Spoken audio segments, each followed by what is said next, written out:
Everybody, welcome. Today we're kicking off a brand new game, The Dragon's Demand. If you watched our session 0, we covered character creation, the house rules, and ran through an introductory scenario.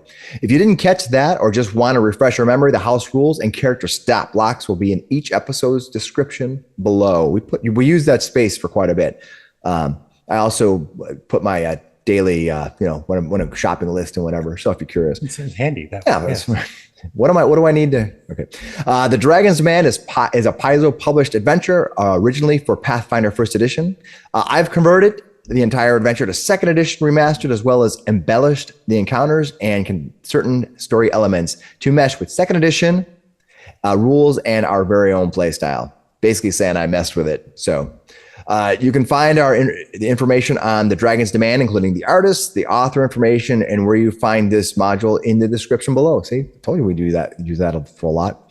The adventure and the included art from The Dragon's Demand, Pathfinder Players Core 1 and Players Core 2 are used under Paizo Community Usage Policy. Additional tokens and art come from what we purchased on Roll20 Marketplace, Adobe Stock Images, and Envato Elements, or that we created in various ways.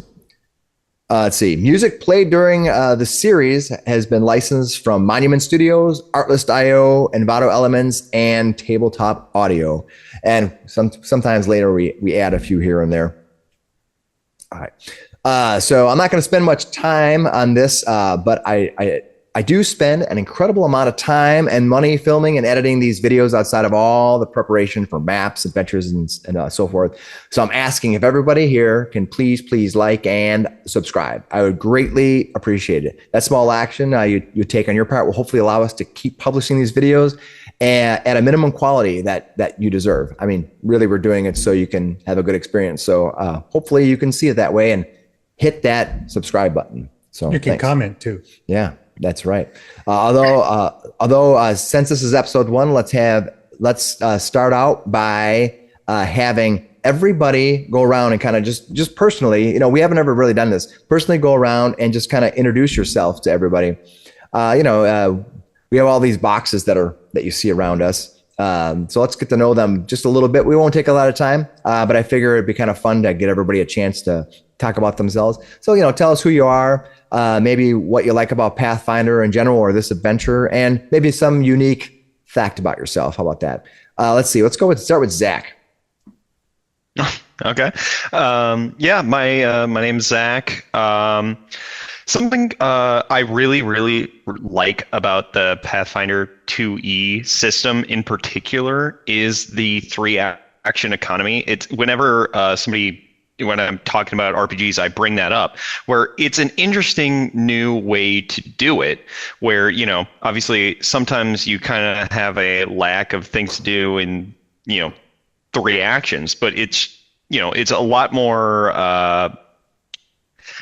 you have a lot more like ability to do things, I feel like, and it kind of drives the story a little bit more. It's just something I liked about Pathfinder. And then, I guess a little something about me. I have an unfortunately encyclopedic knowledge about all things Pokemon.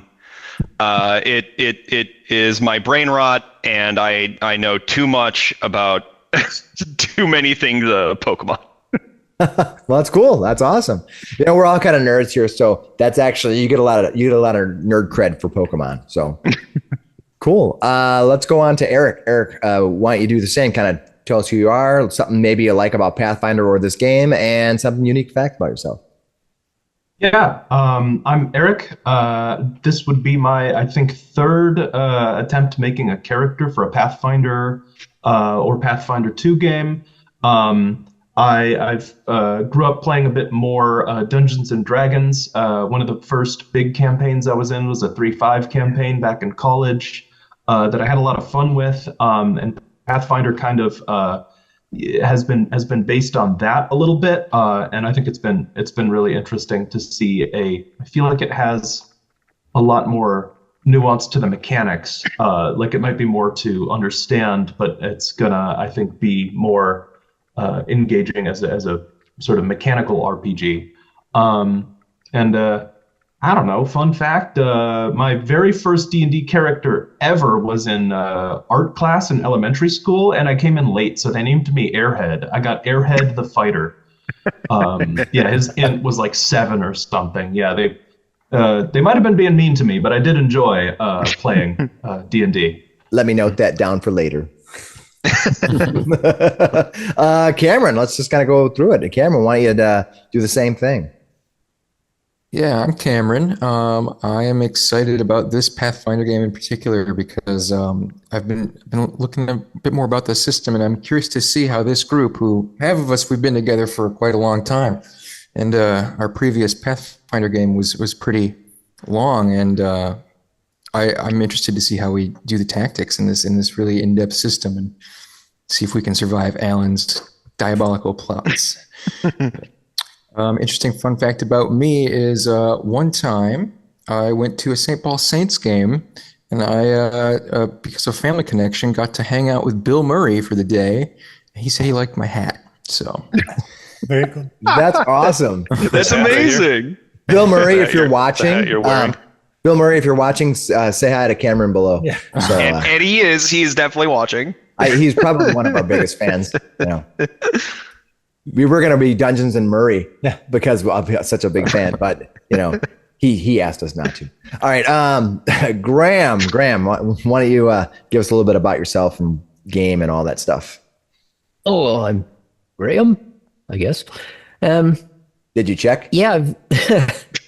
No, I haven't had much experience with this version of Pathfinder. We did go through a very lengthy campaign with the older version of Pathfinder, which was tremendous fun.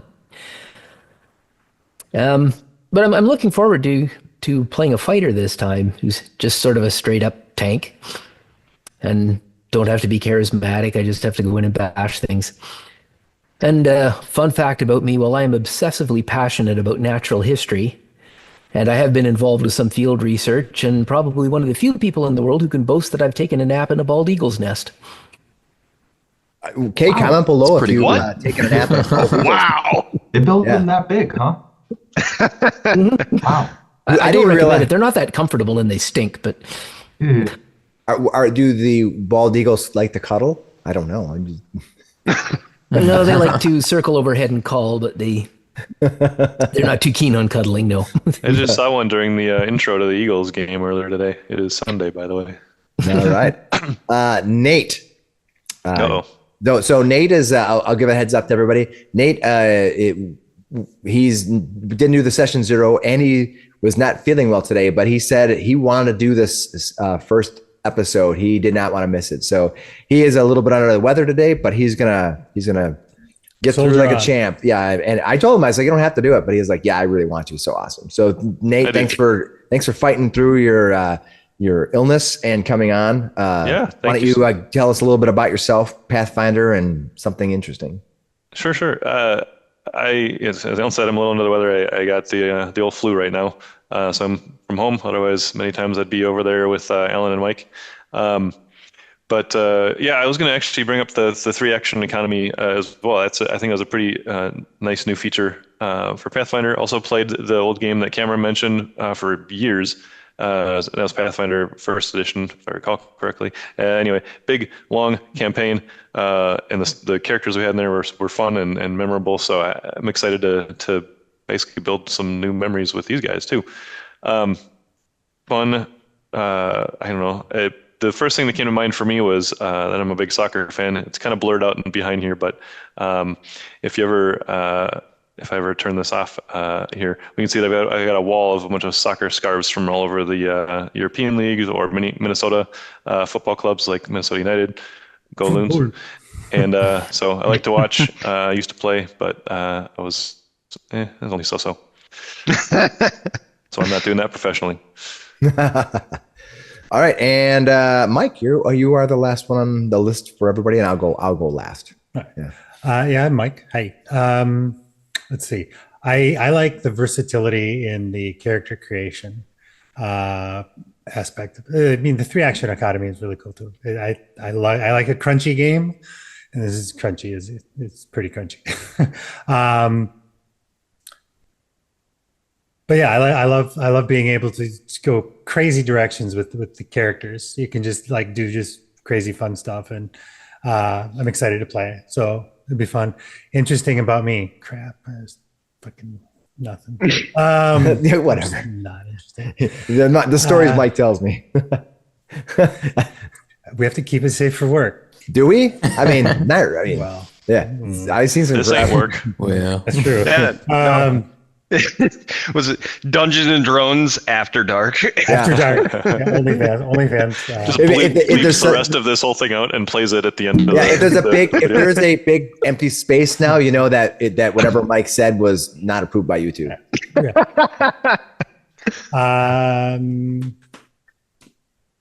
I've been playing D&D since 1982, I guess. Yes, you have. Yeah. So yeah, I love D&D. Yeah. You've seen many iterations of many systems over those years, I'm sure. Oh yeah. Yeah, Mike and I think although Nate's not too far off, but Mike and I have played together the longest because my daughter, who is now almost graduating college, was born after we were playing. So do the math. It's been a long time. Yeah. I was going to say, I didn't want to be rude, but I wasn't alive then. I fucking hate you right now. Me and my hip hate you. All right. Think it's my turn. All right. So I'll end this so we can get on with the game.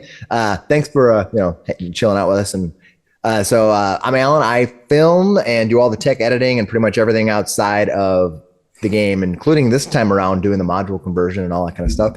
So you can blame me for everything. Let's see. What I like about applaud him for everything. Yeah. What I love about Pathfinder is that it is it's not just being that it's a well-rounded system, but I feel like that there is real life consequences to the choices you make. So in D&D, which is the one that we're kind of referring to a lot, you start off at level 1 as pretty much as godlike as you are, almost like a level 17 or 18 in Pathfinder. I mean, you can climb half your distance, you can jump a bunch. There's a lot of great things you can do as a first level character where Pathfinder makes you earn those things and makes you choose those paths. And if you don't, you're forever a slow climber and you forever can't do these things. So you have to choose, and the paths you choose make your characters vastly different. So you can play a fighter 3 times and it's vastly different each time. Even with the same sort of subclass thing or background or whatever, because all the feats and everything stack. So I just like the fact that there's hard choices to be made, because then it makes the replayable, over and over again, which is what I appreciate. Something interesting about me. Let's see. Well, I'm going to be in fall of 2025. I'm going to be an empty nester. I'm going to be. Yeah, my last daughter is graduating high school, and I'm going to be all alone. So I don't know. My wife and I are talking a lot about what we're going to do. There's a lot of choices to us to make. So so if you ever see a different setback here, it's because I moved. I'm in a similar boat here. We've been starting to talk about that ourselves too. So maybe we should compare notes next time. Yeah. No, Nate, take a little trip up north and visit. I was want to let you know that neither you or your darling dearest are going to move in with me, just so you know. All right. You're not going to do a commune? No. All right. So we love hearing from you. So let us know down below what you love about Pathfinder or what you're excited to see in this adventure. We love to engage with all of you. So I think we're ready to get this party started, huh? As we start, the entire party is traveling together except Nate. Remember, Nate is coming to come in later, although not too much later. So we will catch up to him shortly. So let's get the party started. You spent the better part of a week taking the long road from Wispel toward Bellum. There are just 5 of you. You came together just to make this trip to Belhem. Knowing traveling in numbers would be safer, the road was difficult at times, the weather delaying you by at least a day. Just a day before, you encountered 2 locals with a cart stuck in the mud, Callisto and Felix Dorflin, who you aided. They told you they were carrying supplies for the soap shop they worked at, Fine Scents. They offered to pay you a reward if you find them in town. However, the small talk was ended with a group of wolves arrived. Panicked, the two jumped aboard their wagon and sped off as you were left to deal with the wolves. Now I'm going to switch over to the map, and so we can start bringing up the town as you approach. All right, you'll be coming in from the north west corner. You'll see where it says From Whistle that you can see. So you'll see that coming in. What we'll do is I'll have one of you, and you can choose which person to put their token on the board and act as the party unless you guys split up. So whoever that could be, you guys can all decide that. There won't be much battle mapping or anything, more or less, just for everyone. Pick me. Yeah, pick the newbie. Yeah. All right, so here we go. Even in the group. So welcome to Belhaim. Finally, you pass through the veil and emerge on the town of Belhaim. The sun setting behind you casts part of the town in shadow, and some of the town's lights have already been lit. The sleepy little town is known for fishing and pottery. For a long time, Belhaim also exported stones for building, but the industry seems to be no more.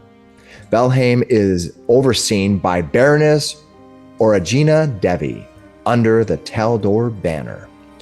Rumors are that she is a practical woman with limited patience for flights of fancy or laziness. She succeeds her husband, who disappeared a few years ago. The reasons why he left are vary depending on who you ask. Some say he was lost to adventuring, others that he lost himself in the arms of another woman and fled. As you gaze across the small buildings, there are about 50 or 60 homes and shops here. Farmlands follow the Verdurian Highway. The Verdurian fork a calm but deep tributary river, acting like a moat around the southern half of the town.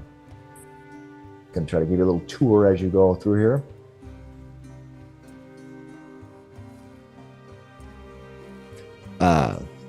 With a single stone bridge granting access from the highway.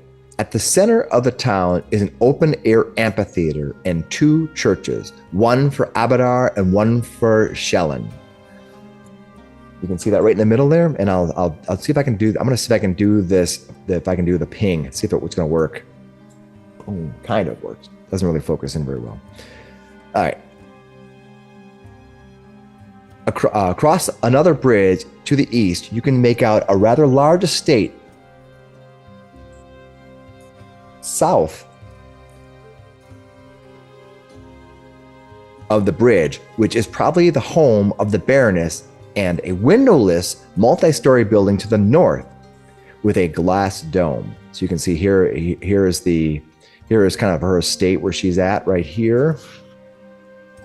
Let's see, that's right there. That's where her estate is, kind of like there. And then you see that windowless place kind of up here. Boom, boom, boom, boom. You can see that. Just give me a little tour of the town here as you look down on it, what you can kind of see. Beyond the windowless building is an old tower that looks to have been once part of a much bigger structure. Partial walls loosely show what might have been a keep or castle at one time. You can see that right about here. You can see it up there. You take a moment to glance at the other people when you're walking caravan. Over the past week, you've come to know these people. But will Belhaim mark the end of your friendship? I hope not, because the adventure would go short. Yeah. Will you find work here or maybe a home? You quickly recall what you know of these people, as you might be the last time you see them. So let's go around the table and introduce your characters now. This is your characters. Describe your characters, and then tell us your ancestry, background, class real quickly. And I'll make sure that all the detailed stat stuff gets pushed onto the screen so we get that. So let's start with Zach. Zach, why don't you tell us your ABCs, ancestry, background, class, and anything else you want to tell us about why you were on this road. People who watch Session Zero probably know this, but not everybody did, so go ahead. Yeah, so my character, his name is Vamir Merambos. He is a Cavern elf, which, if you don't know Pathfinder, it's essentially kind of like a drow, and he is a wizard. He has been brought on this journey because his master while his master's tower had been assaulted by whatever evil had overrun the tower, and he had shunted my character out through a mirror into a different area, asking him to gain power and hopefully come back and avenge or save them. Nice. Did your master yell, "This is Sparta," before he kicked you through the mirror? It was really weird. I don't know why he decided to kick me right in the torso. He didn't need to do that, but yeah. Oh, he said, "You have to find your way back to the past." Nice. Okay. Did you cover everything? We caught everything from you. Mike, you're next. I'm also playing a Cavern elf, gambler, swashbuckler. Think kind of Gambit, kind of Johnny Depp, kind of swashbuckler type character. Basically, he was there when Vamir came bamfing through into the tavern we were at the time, and through some shenanigans wound up being indebted to him for the next 5 years. So he kind of sullenly has to like tag along wherever Vamir goes. So he's kind of maybe a little salty about that, but you know. Nice. He always like pays his debts, though. Yeah. A bet is a bet. Yeah. He's like the drow version of Lannister. Although with the orc license, I don't think we're allowed to. Maybe I have to bleep out that word. I don't know. Yeah. All right, Eric. Yeah, I am playing Dr. Miksi, a field medic. He is a goblin, a field medic, brought into society by the war at the World Wound, and now he is an alchemist. Who pursues the secrets of immortality through alchemy, and he's currently on his way to Bellum, seeking a dragon scale to help him in his alchemy, to help cure the horrible burns of his experimental patient who he travels with. All right. So Cameron, you are apparently this travel companion. Yes, I am Brannok the Burnt, a Charhide goblin who travels with Dr. Miksi. He was used to be a firefighter and kind of perished in a particularly bad one, or at least came to the very edge. And Miksi pulled him back and has been experimenting ever since. And yeah. Can't get enough of those good potions, so he sticks around. Fight fire with fire. All right, awesome. And Graham, we'll wrap it up with the only human in our current group of 5.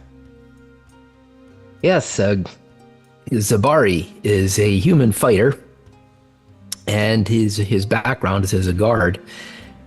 And he's on the road. He's a mercenary warrior, sword for hire. And he's in chainmail armor with a sword and shield, and he was recently terminated from his last employer. He was working as a bodyguard for the son of a lesser noble, who essentially ate, drank, and gambled himself into bankruptcy. And given a severance of a bag of silver coins, or a bag full of silver coins, a bottle of wine, and a heart full of bitterness, he made his way to Bellum, seeking other employment. He has heard of someone by the name of Hunclay, a collector of rare artifacts. He may be in need of some guards. Zebari was downsized. He was downsized, yeah. Not fun-sized. All right, well, we've covered your characters. We've kind of given ourselves a start here. I may give some suggestions to kind of keep things moving along, but as it is right now, you guys are all standing at the edge of the map there. Is there, and you can kind of tell me what you might want to do. What's the plan?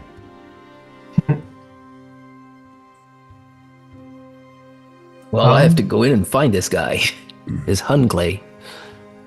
You say he might have magical artifacts. Well, rumor has it, yes. Yes, it seems to be of interest of mine as well. Let's find this man. Very well. As long as there's a tavern nearby. Dr. Miksi throws a rock into the Verduran River. No. Too deep for goblins. Get swept right down the way. Never make it. There's a bridge. Yeah. Yes, no, we won't throw you into the river. Well, that's very kind of you. Of course not. I mean, unless you're on fire.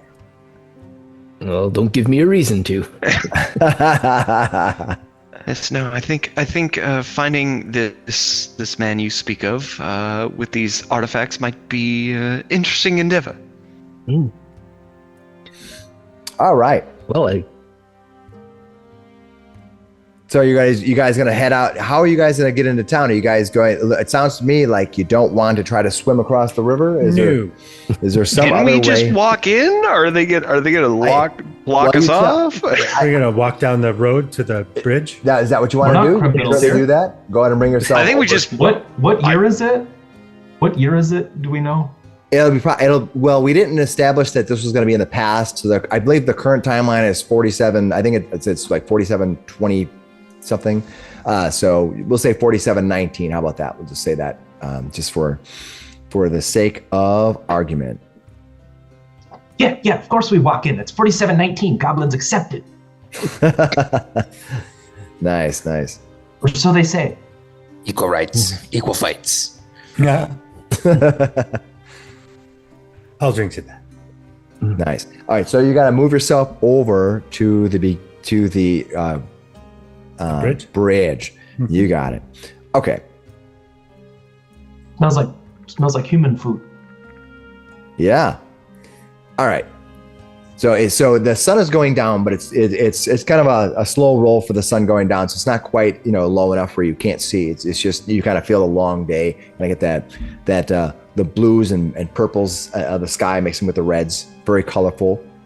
So as you approach the bridge, you see a wagon with two riders pulled by a pair of horses moving toward you on the wide cobblestone bridge heading toward the entrance to the bridge where you're at. The driver is common enough, but the man beside him is dressed in chainmail and has a two-handed sword resting beside him. He wears a tailed end herald of the green and blue, so it's a green and blue field, with a crown and a white lion below. The wagon is followed by two horsemen wearing leather armor and donning the same Taldor heraldry on sashes. He sees you at the base of the bridge and calls for the driver to stop. The armored man does. When the cart clears the bridge, you notice that this is a prison wagon. There is a man inside who stares out from the shadows. The armored man on the wagon waves at you. Greetings, strangers. Welcome to Belheim. Thank you. Make a society roll. Yes, what would you like to know? What do I know about this heraldry and specific? Well, Where do I stand with these people? Is basically what I'm trying to. Yeah. well, part of it is Yeah. you can decide. I rolled secretly for that. Okay. So part of it is you need to decide what exactly the question you want to ask. But as far as where you just sit with the society, it's really part of your history. You can choose what that means. Right now, Taldor is kind of in a state of flux. Although the new princess is trying to make it more of a bureaucracy as much as she can. Think about it like how England has a queen, but she also has a parliament. She's sort of establishing that. There was a senate before, but it was mostly killed. So that puts a damper on bureaucracy. That's very off the snake kind of thing. Yeah, very Rome, right? Yeah. That's what she's doing. And the idea is that these heralds, these people here are obviously a part of the Taldor heraldry, but this far north, this far removed, it's kind of like if you remember how England or how Rome had soldiers all the way up in England back in 300 AD, and though and in many ways they were almost like their own state. Yeah, it was just before the fall. Right. Yeah.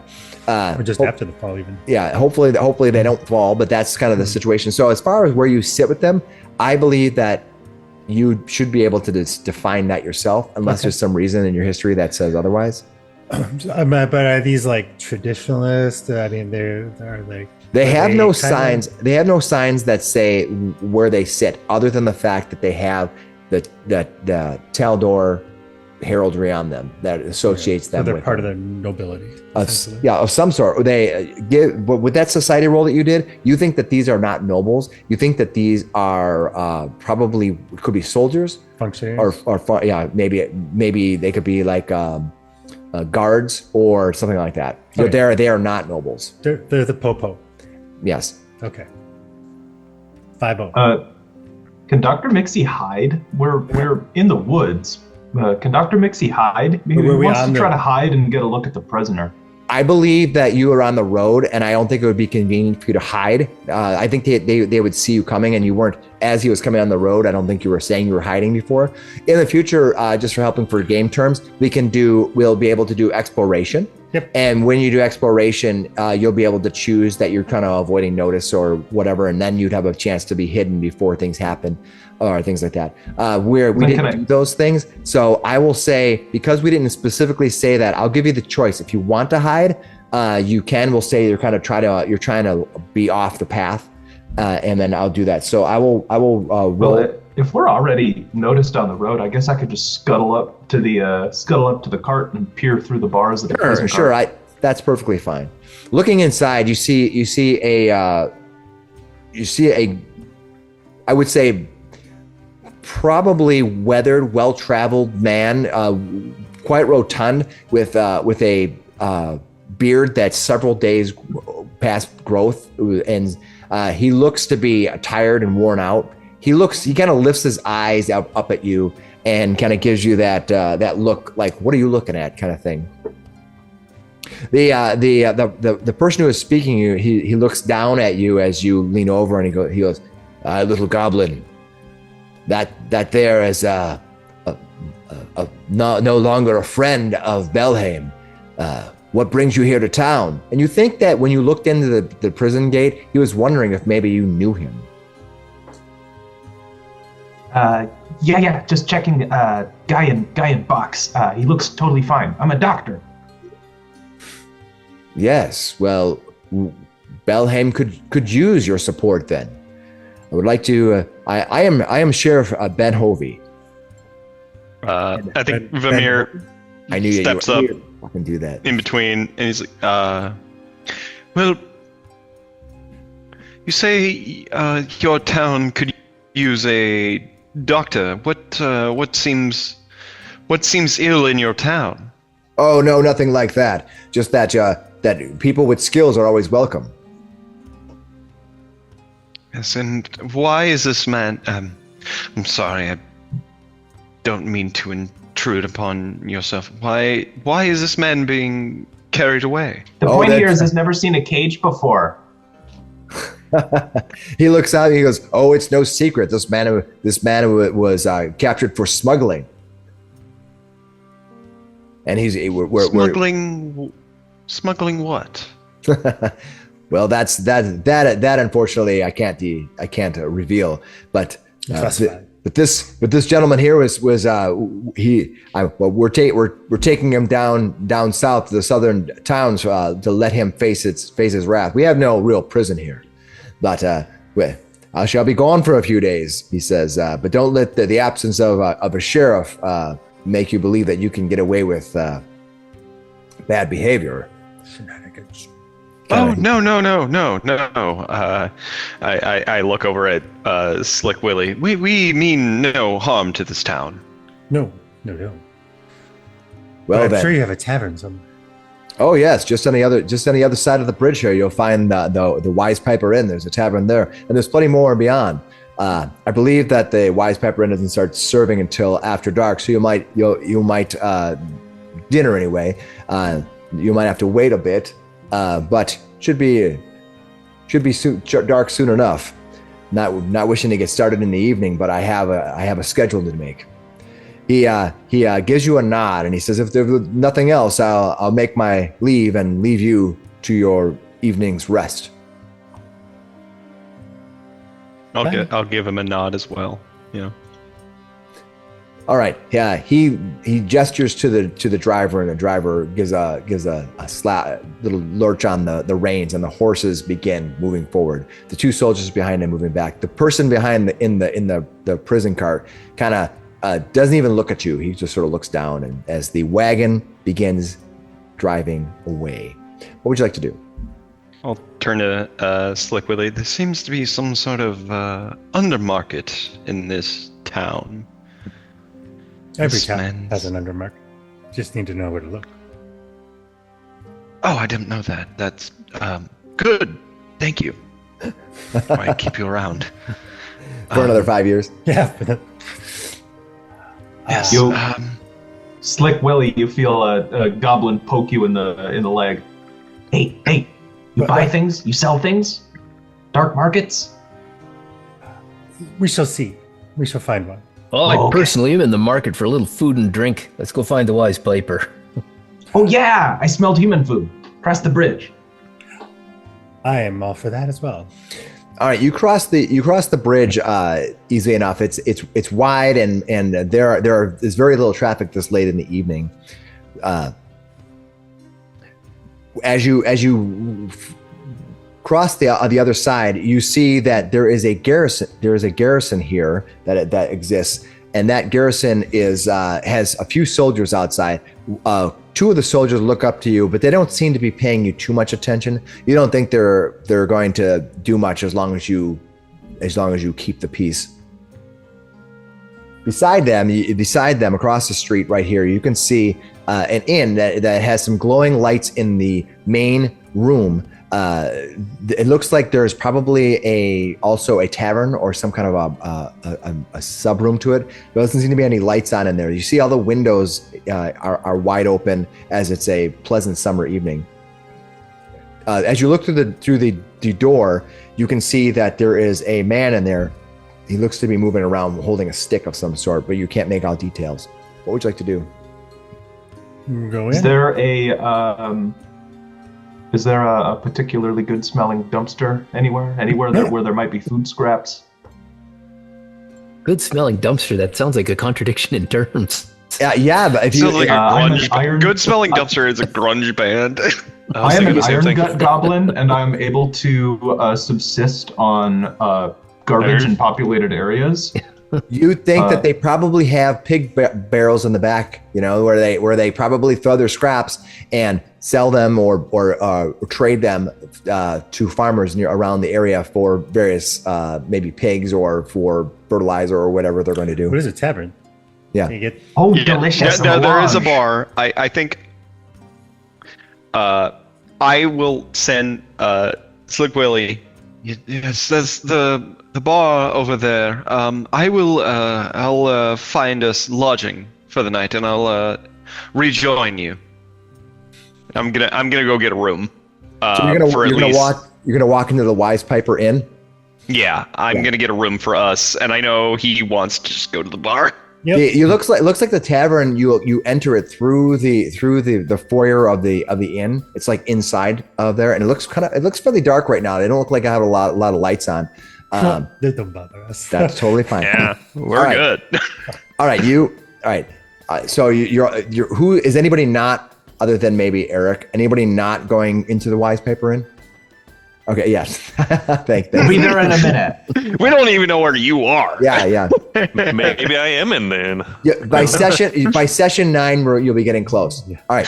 So by episode 9, it'll be called episode 9. Nate finally arrives. All right. Nate emerges. Yeah. And we're having a Nate catastrophe.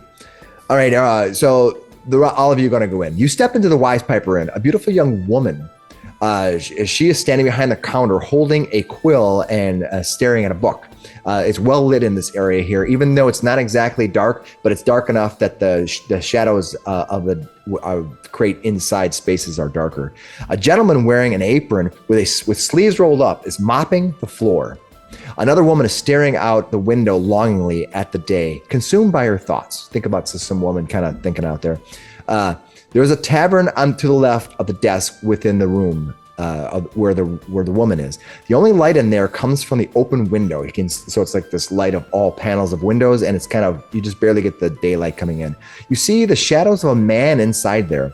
There must be a strong breeze coming through the window there, as the man's hair seems to sway and shift with the gusts. So you see somebody sitting in the dark. You see his hair kind of moving around. It's weird. The man with the mop stops, giving you a smile. Greetings. Welcome to the Wise Piper. How may I help you? As his voice disrupts the silence, the woman behind the counter looks up, giving you a smile. She looks and says, yes. How can I help you? Yes. We're in the need. How many people per room do you think could fit? Well, you're looking for rooms. Most of our rooms are single occupant. Oh, well then I guess we'll need 5 rooms. If is that available? Oh, absolutely. You have your choice. You can stay in the main house here, or you can stay on the secondary building behind us. She points to it. Your society tells you that usually that second room is more like a room for people who are like migrants, who are workers. It's probably very cheap to lurk there, but the quality is probably not that great. If you stay in the main room, it's going to be more expensive, but you're going to have a better experience. I don't mind. Yes, I don't mind staying in the separate building. What does everybody else feel? I have no need of luxury. All right, you want to... Secondary building's fine by me. Slick is headed towards the bar. All right, he's already gone. You walk into the darker area of the bar. There is a bartender as you walk around, kind of hidden from the view of where you're at. He is standing there, kind of cleaning up a little bit, and you can see a man sitting with his back to you as you approach. You see again, it's odd because as he's standing there, you walk in and you're kind of expecting like a little bit of gusts of wind here, but there's nothing. Yet he shifts, his body shifting with the breeze. The rest of you head over. If you want, it'll be 1 silver for a day's lodging in the public, she calls the public house.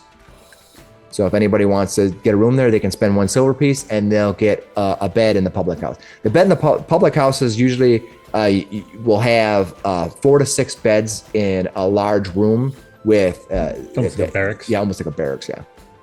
Oh, perfect. Yeah. All right. Anybody not gonna be lodging in the public house? Brannok actually pays for Miksi's. Oh, nice. You hear a clattering in the barrels outside the bar, because it sounds like something is eating something nasty out back. All right.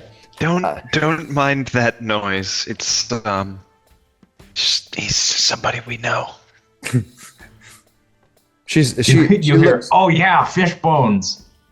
She looks kind of around look at you and almost doesn't even perceive what's happening. She doesn't even know what you're talking about. She's like, okay. You go up, you walk up to the bar. As you walk past, the woman calls out to you, and she says, I will let you all know I am Talia Oram. I'm the proprietor here. Now she looks very young. Like think of in modern ages, like between 16 and 19 as a woman, and she's slight in build, but for some reason she is the proprietor of this very nice inn. She says you can get the rooms here. Is she a human? She is a human. Everybody in this town will be human unless I say otherwise, only to keep things simple. Most people in this town are human. Thanks for asking, though. She looks over as you walk out there. She says, you can get drinks now, but dinner won't be ready for at least an hour. Food. Drink is fine. Thank you very much. And I'll give her a copper coin as a tip. She graciously accepts. And where's everybody going now? I know you're going into the tavern. I'm heading into the tavern after. Okay. Dr. Miksi comes back in the front door with a lot of gross around his teeth. Okay, and fantastic. What about Brannok? Brannok will go to the bar too. All right. I'll have some of that funny up the side poison. of a stool. And And Zebari going with them? I'd like to have a word with this young lady. Absolutely. So the rest of you pass on into the tavern, leaving Zebari there talking with Talia. Yeah, go ahead. What would you? She as you exit, she goes back and she grabs her quill and she's looking down. You seem she's looking at a ledger of some sort, probably doing some numbers. And she goes, "Oh, I'm sorry. How may I help you? Did you need something? Your room is available back if you ever want to go." Yes, thank you. I was just curious, would you happen to know of a gentleman by the name of Hunclay? Yes, of course I do. Hunclay is he's a I hate to don't want to call him a recluse. I don't want to say he's a recluse. He's more like an asscluse. He exists. He has an estate up near the Witch Tower. You can find him up there. He travels a lot. He's kind of he's a bit of a collector of sorts. I know that he is often looking for tomes, books. He does a lot of research, and I know that somebody has told me once that he looks at the stars. But don't be upset if you don't get along well with him. A lot of people don't. Well, I've just heard rumors to the effect that he might be looking for someone to help him guard his property. Well, he didn't have enough money to build a great estate, and he put no windows in it, which is very odd. He definitely wants privacy. Maybe he can use a hand. I know of no one. I know that he has several servants that he works with, but none of them like you. Do you think she's referring to the fact that you were a burly warrior? Well, I guess I can either confirm or find the rumors false that he is looking for armed guards to watch over his things. But I think I will talk to him tomorrow. Right, she says, "Oh, whatever he does, as long as he pays, is fine by me." Oh, you're looking for work, is what you're doing. Yes. Oh, okay. Well, if you allow the DM to scroll to his sheet of notes. Of course, by all means. Thank you for being so understanding. It's a job board she's flipping through real quick. She's just frozen. I'm gonna roll a rumor dice here. Okay. Well, you know that Isidore Malik, she's a good friend of mine. She still hasn't given up hope on that her daughter Beaufrey might still be alive, but she's been missing for 3 months now. Just last week, Malik increased the reward of Beaufrey's return to 20 pieces of gold. That must be most of her life savings. If you're looking for work, you might lay a look there. Well, my interest is piqued. All right. Anything else I can do for you? No, I think just waiting on dinner and just keep the tankard full.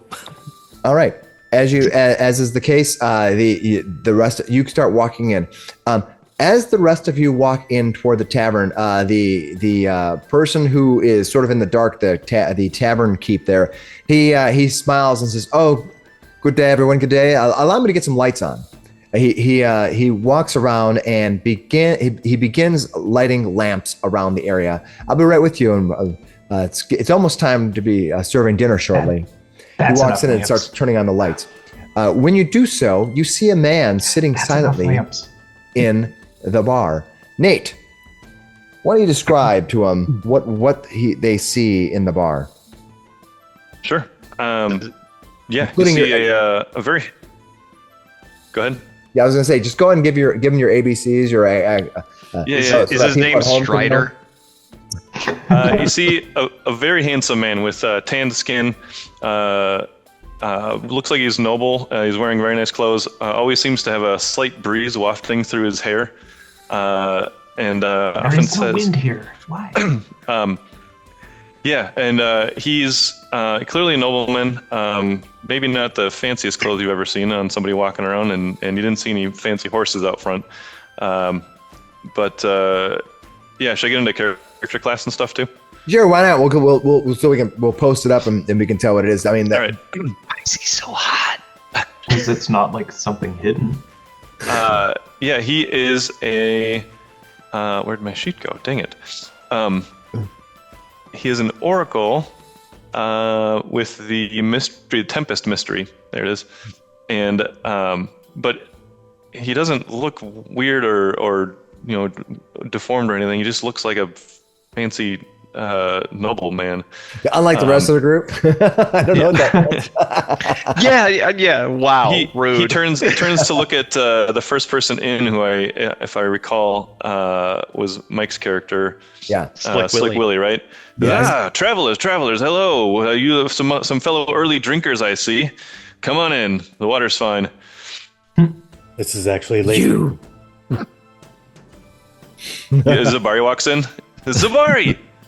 You made it! Oh my gosh! Well, I was you're the totally last worried. person I expected to see here. Yeah. Oh my gosh! This is great news, man.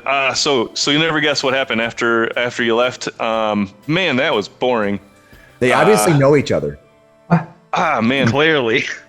Sorry about the tall whole people know getting each fired other? thing, but Sorry. I tried to clean up the whole mess that I made back there, and realized that's really dull. And I don't want to do that anymore. So I left. Figured, we have such a good time together. We go out and we go drinking, we go partying, do some gambling, whatever. It's a good time, right? And figured maybe we could. I know what I need. I need Zebari. I need to hang out with him. Whenever I'm hanging out with Zebari, I'm having a good time. So just figured I'd come on down here and see what's going on. I think I beat you guys here by a little bit. I got here yesterday. What took you guys so long? Well, the upside is I am not responsible for keeping you alive anymore. You're on your own, pal. That's a good point. I guess I was paying you for the guard work.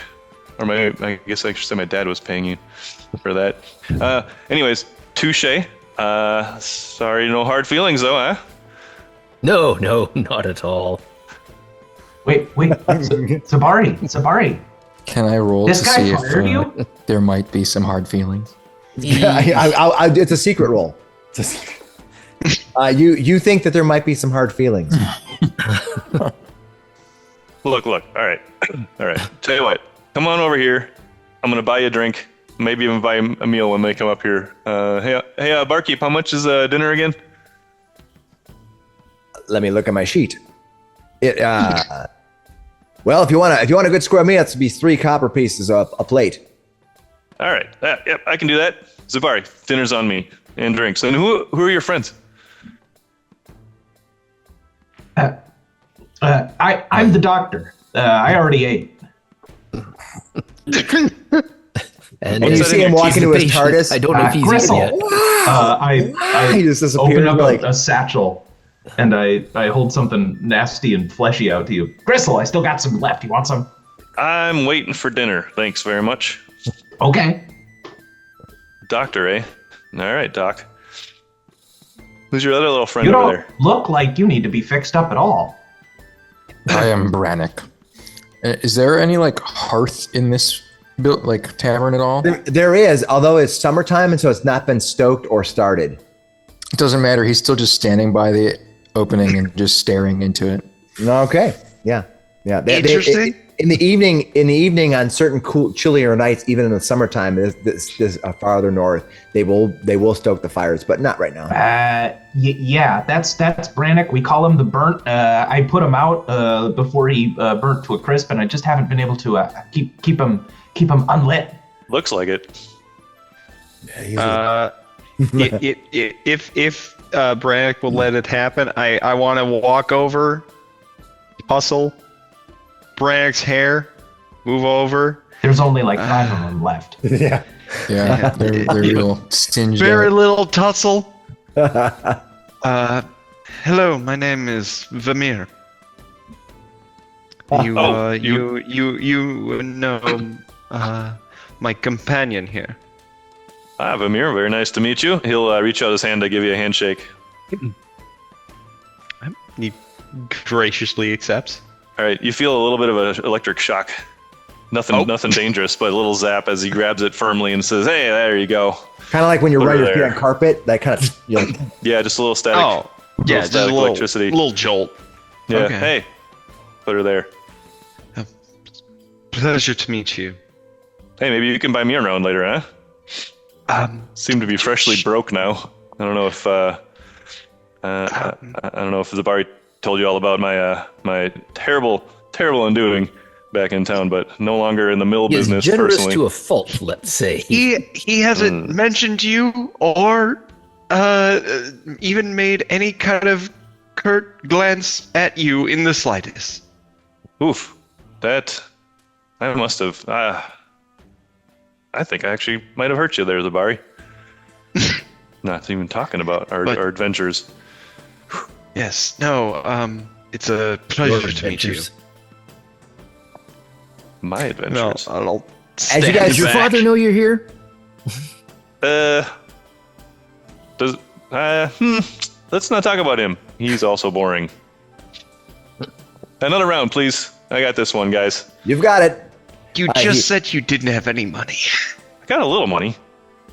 In fact, Zebari said he was coming down here for work. I thought, hey, maybe there's other work I could do. Come down here and find something to do myself. So that's As the bartender puts the cups down on, he goes, "I hope somebody has money." I'll pay up right away. I'll throw down what were they, a copper each before? Copper piece, yeah. I'll throw a silver for him. You notice when the bartender turns on the lights in here, people slowly start milling in. The people start coming in little clumps of 2 and 3, walking in. The windows here all around are kind of wide open for the summer breeze. There's not that many.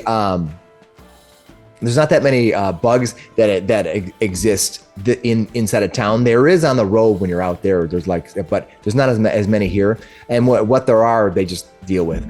So because it gets warm. So you see the people start coming in 2s and 3s, and you see almost instantly between 10 and 12 people kind of filling this area as you guys are talking. Oh, wow.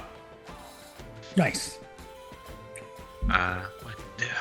Yeah, I'll give him a silver piece for the full round because there's Okay. 6 of us, Yep. and then a nice tip since we're all getting to know each other here and trying to make a good impression and all. Yeah, I'll go find a table. Enough Yeah, for all of us to sit at. There's plenty of spots for you to sit in. You can pull 2 tables together. They usually sit 4 apiece, but you can kind of slam them together and fit the group. The bartender has no problem. He seems that you're paying, and he gets a plate of food for all of you. It's fish with fried potatoes that are fried up or skilleted up potatoes, and a bunch of diced carrots, and it's well salted and it tastes really good. There's a little bit of a soup. You think it looks like just some leafy vegetable, maybe a little bit of asparagus in it, mostly a vegetarian soup. Kind of pours it out for everybody. And he just starts serving. He kind of gets distracted because there's a lot of people he's serving suddenly as people is coming in. You think that usually this area is closed, and the signal that, because there's not really a clock, the signal is when the lights go on. Time to eat. Time to eat. People start coming in. First come, first serve. Look at us. Yeah.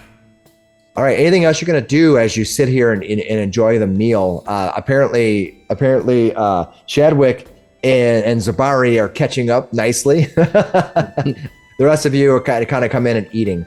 Anything else you want to do before? Right. There's still time to do anything in town if you want or whatever. I'm just giving you the option. Okay.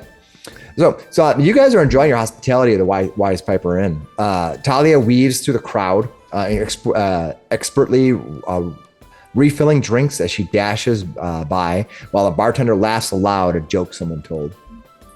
After such a long trip, it's nice to finally sit back, relax, and let others serve you. Unless you're Shadwick and you're used to it. It's then. Yeah, for sure. It's then that over the din of the chatter of the patrons, you hear a mighty crash from outside. Far to the east and slightly north, the room goes quiet. A few people coming to their feet as everyone in the room exchanges glances. What in all the Verdurin was that? Talia asks to anyone listening. Dunno. Zebari looks at Shadwick and says, "What did you do?" Oh, I left the pig barrel open. Oh, come on. That wasn't me. I'm sitting right here. Should we go take a look? But Dr. Miksi goes and runs out to the pig barrel. All right. I'll jump out with them. One of them says, "I don't know whether I'll just continue with what he said. I think it works okay, even if I get it out." A weatherman with a stained shirt replies, slowly walking over to the window. He's just around the window as others crowd around him. You guys kind of make your way past. You're not really sure. You haven't been in this town a lot, so you don't really know what's normal and what's not. However, if you as you push outside, you can see that there's smoke pouring out. Let's see here. Immediately, Brannok is interested. Yeah. You see one woman yells, "Smoke from the northeast." A woman with her hair pulled back and a tight bun shouts as she wedges her way through the frame of one of the windows. The crowd pours out of the inn as the rest of you guys do, flooding into the streets that's filling it with neighbors that are all looking east. You kind of come out and looking east. As you emerge from the inn, a plume of smoke swirls up 100 feet in the air and slowly expands in dissipation. Talia comes beside you, her attention to the smoke. "The witch tower," she says. And if you look at your map, you'll see. Hopefully I do this right.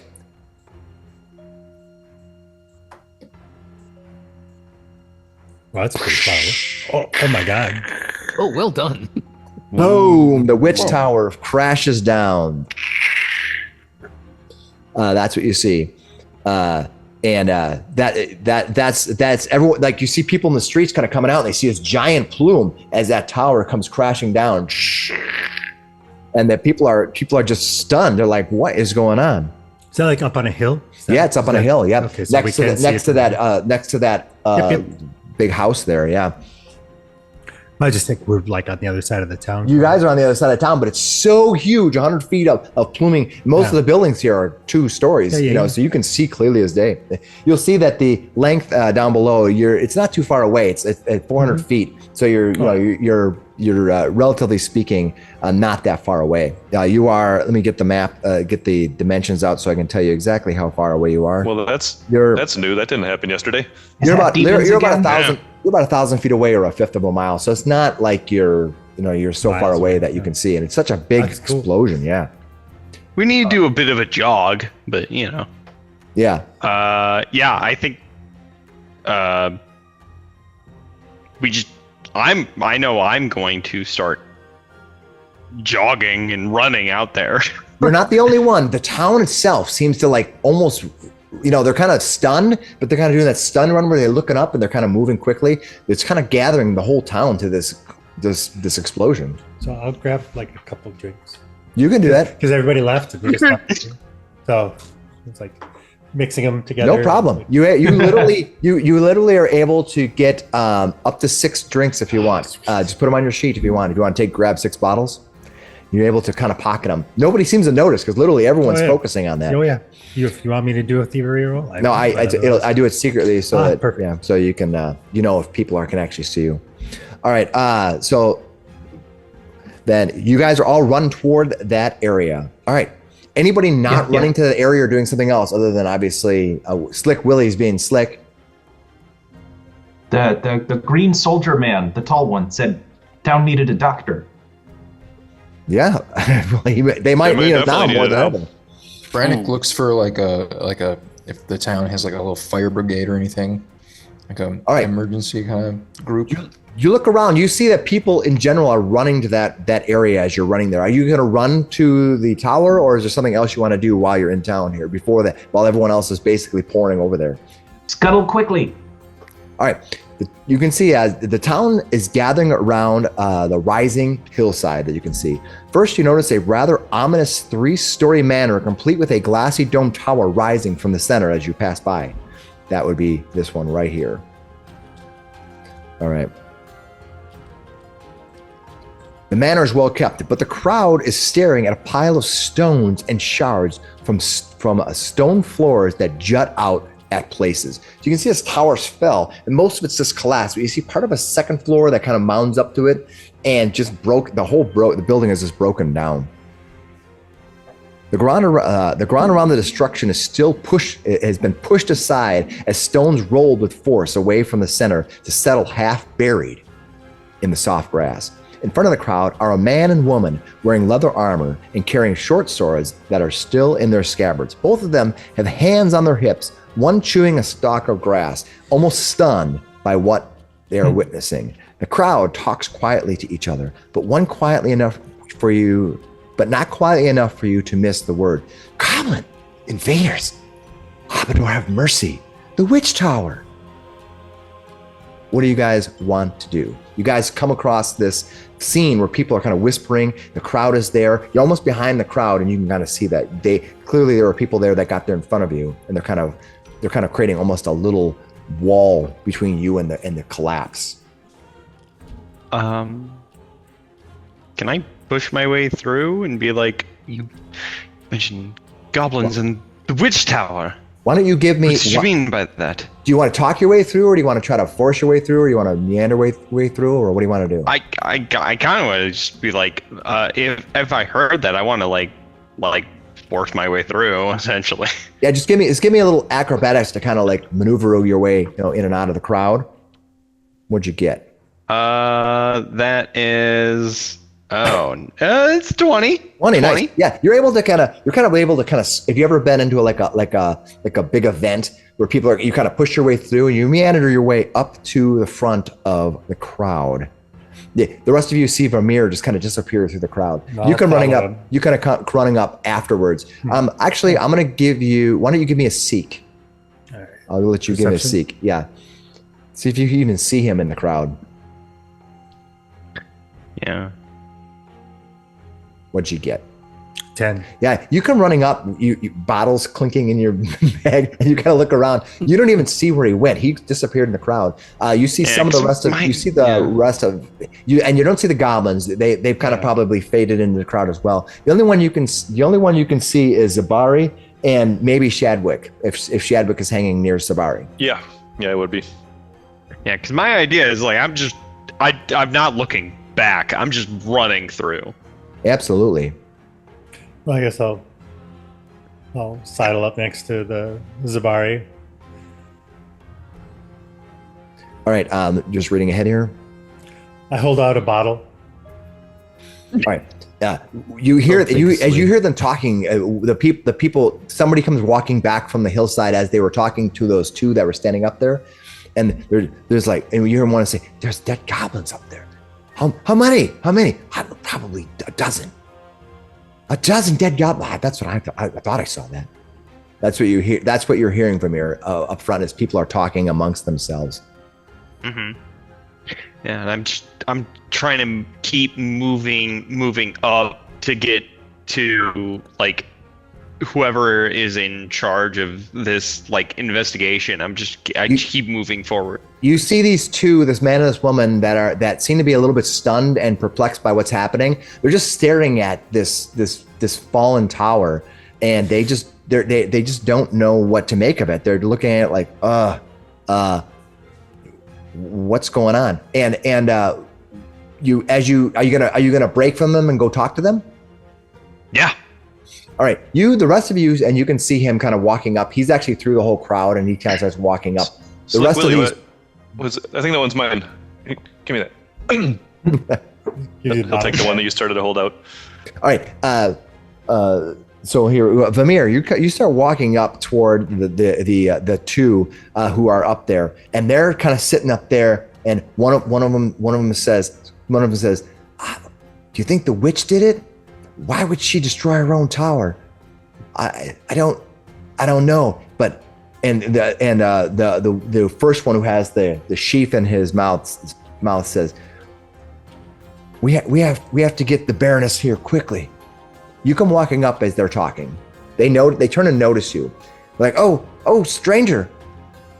Well, what can we do for you?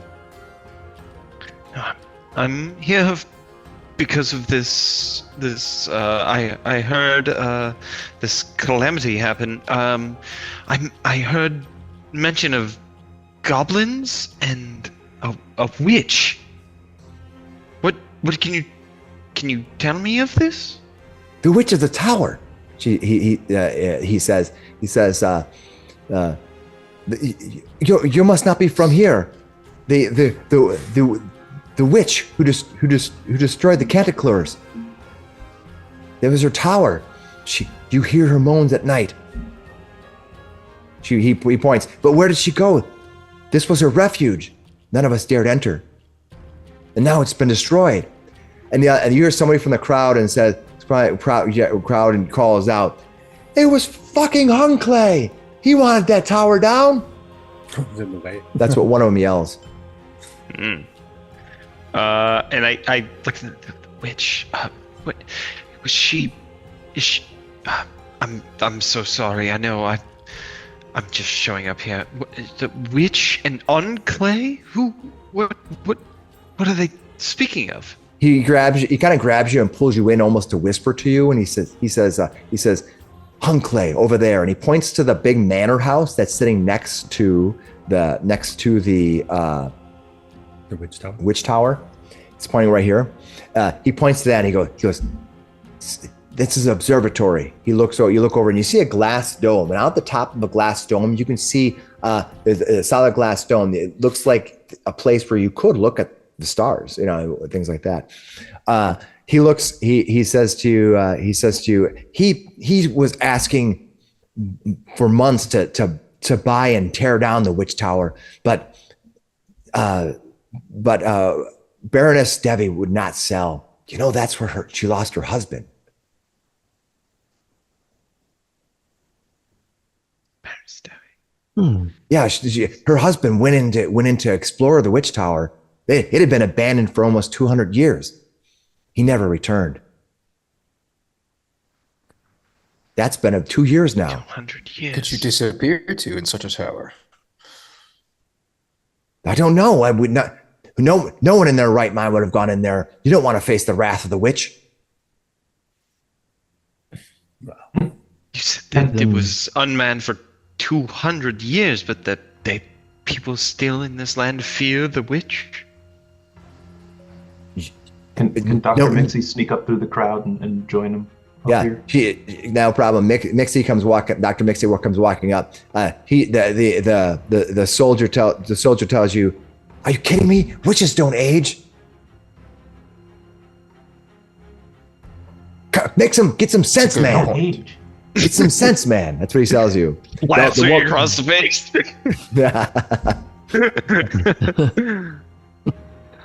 Hello, tall man. I'm a doctor, a veteran of the World War at the World Wound. Does anybody need fixing?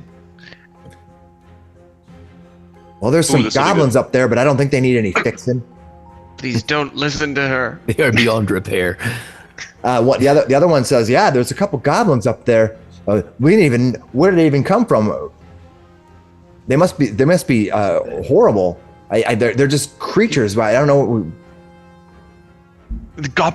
You said goblins are injured. Yeah, it looks like there's some goblin. I don't know. No, they don't even look like you. They see the two of you walk up. And they go. Wait a minute. They don't look anything like you. And the other one says, "No." Yeah, these two look like they're kind of rushing confused. off. You think that these two different tribes, different mutations? Yeah. You think these two might not be the most knowledgeable people to be running this investigation. I slap one in the face and then I start running off to the goblins. Stunned. I don't know this technique. You run up to the edge. You run up to the edge of the stone, where you can see two bodies, but these aren't goblins at all. Wait for me! Don't mess up the scene. These are kobolds. Zebari's going to go up there too. These are kobolds. I think it's all of his findings. You see the remnants of two kobold this isn't a bodies dog. at the bottom of the rubble.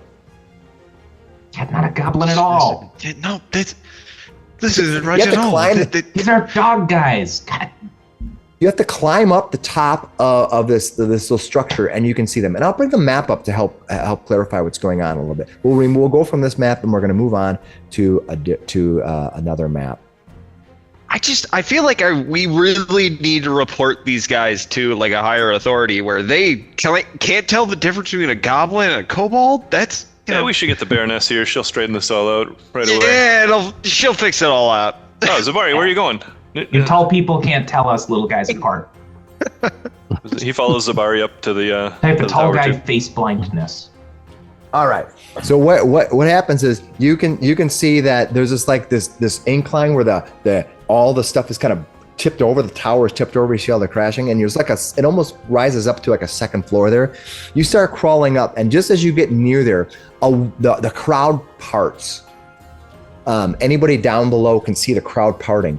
From the crowd, a woman, regal woman, and a much younger man come walking through the crowd. They kind of part their way as she walks up, and she's looking around, wondering what's happened.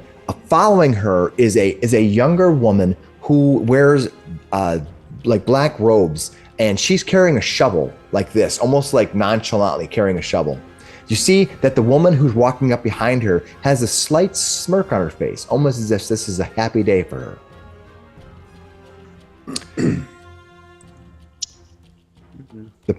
You see almost like a woman wearing black and plumed dress, walking toward the two armed men and a younger version of her in tow. There's two armed women with her as well. She stares at the Baroness right there. Yeah, she stares at the collapsed tower as she makes her way up the path between Hunclay's Manor and the rubble. She walks up to the deputies, speaking in a low voice. As the deputies ramble about and wave their hands erratically, the woman quickly wrinkles her nose in frustration. As the deputies continue to speak, the woman scans the crowd until her eyes lock on you. What do you guys? You kind of see her. She looks up at you. What are you guys going to do? You're kind of halfway. You can start walking up that crowd. You see ahead of you. There's probably some kobold bodies ahead of you, but behind her you see this woman who's probably the Baroness standing there. She's I walking think up. He's walking up. Can I make a She check walked up and see toward what I the know about deputies. kobolds? One moment, sorry. She walked up toward the deputies, and she's standing there. And you guys went on toward up that rubble, kind of going up the rubble incline. And so she's looking up at you. What do you guys want? And then there's this woman with the shovel who sounds to be like almost dancing, like happy. I think Vamir is mostly like looking at the bodies and like inspecting them and being like, are any of them alive? Like, can I just help drag them? one of these kobolds? Are they? Well, yeah. I guess first, are they dead? They seem to be heavily buried. In fact, the reason why you probably didn't recognize them is most of them are buried under the rubble. Okay. So they might have been pushed out. It's very difficult. If you have an engineering background, any type of knowledge, lore in any of those type of things, you might be able to pick it out. Otherwise, I'll give you a perception roll, but it's going to be very difficult. I'll just let you know. Yeah, no, not at all. We're talking about the damage to the tower. No, he wanted to know how the goblins got, or how the kobolds, I apologize, how the kobolds got inside there. You're not really sure. You saw the swath, you see part of a kobold body. There was a disaster. The kobolds' bodies were found. Wild. Well, I have to clear any suspicions of a correlation here. So Dr. Miksi is going to just... kobolds are about Are they small creatures or medium? Kobolds are small They're creatures. small. Yeah, Small. yeah. Okay, could Dr. Miksi just grab one and drag it back down to the 2 guards? You need to give me an athletics check. The DC is gonna be very difficult to pull a body out in 1 round from a buried. Oh, if it's buried, well, that's all right. You basically, the reason why Yeah, they 'cause didn't even they're recognize covered what it in- was, they thought they know goblins. They know goblins are a little more common to walk around. They thought it was somebody in town or whatever. There's not. I'll just looked holler at them from up here. I'll go, hey, these are kobolds, not goblins. Dog guys, not green guys. I'd like to make a check and see what I know about kobolds. All right, I'll give you a chance to do a recall knowledge on kobolds. Let me bring up the information so I know what their DC is. Okay. I'll roll that secretly. Recall knowledge. Okay. I will roll that secretly. All right. Let's see. I'm gonna check your. Okay. Wow. You rolled pretty well. That's pretty good for someone who doesn't have a lot of society knowledge. Let's see. Yeah, your society is a massive 0, but that was good enough. You know that kobolds have this in this area here. Kobolds have been seen in and out of this area for a while. This is an area nearby here is a vast sort of wetlands they call the Dragon Fen. It is nearby, and you know that kobolds have been known to come from there. You're not surprised that kobolds would be in this nearby country, but they usually don't come close to town. You know, so it's an oddity that this would be the case. And they would just happen to show up as this tower collapsed. No, pure coincidence. Oh, yes, of course. They can be a nuisance, but they're usually not that destructive. The woman walks up. The regal woman walks up to the first person who's closest to her. Who would be closest to her? You can choose.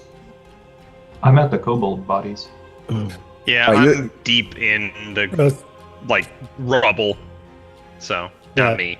Slick Willy's not like totally into this, so he's kind of hanging back. So he might be in between. All right, she will. I will roll randomly then. Slick Willy. All right. So she walks up. Oh, she- good. As she walks up, she has a younger version of herself walking with her, probably her heir, her son. Son, What's that? son or daughter? Son.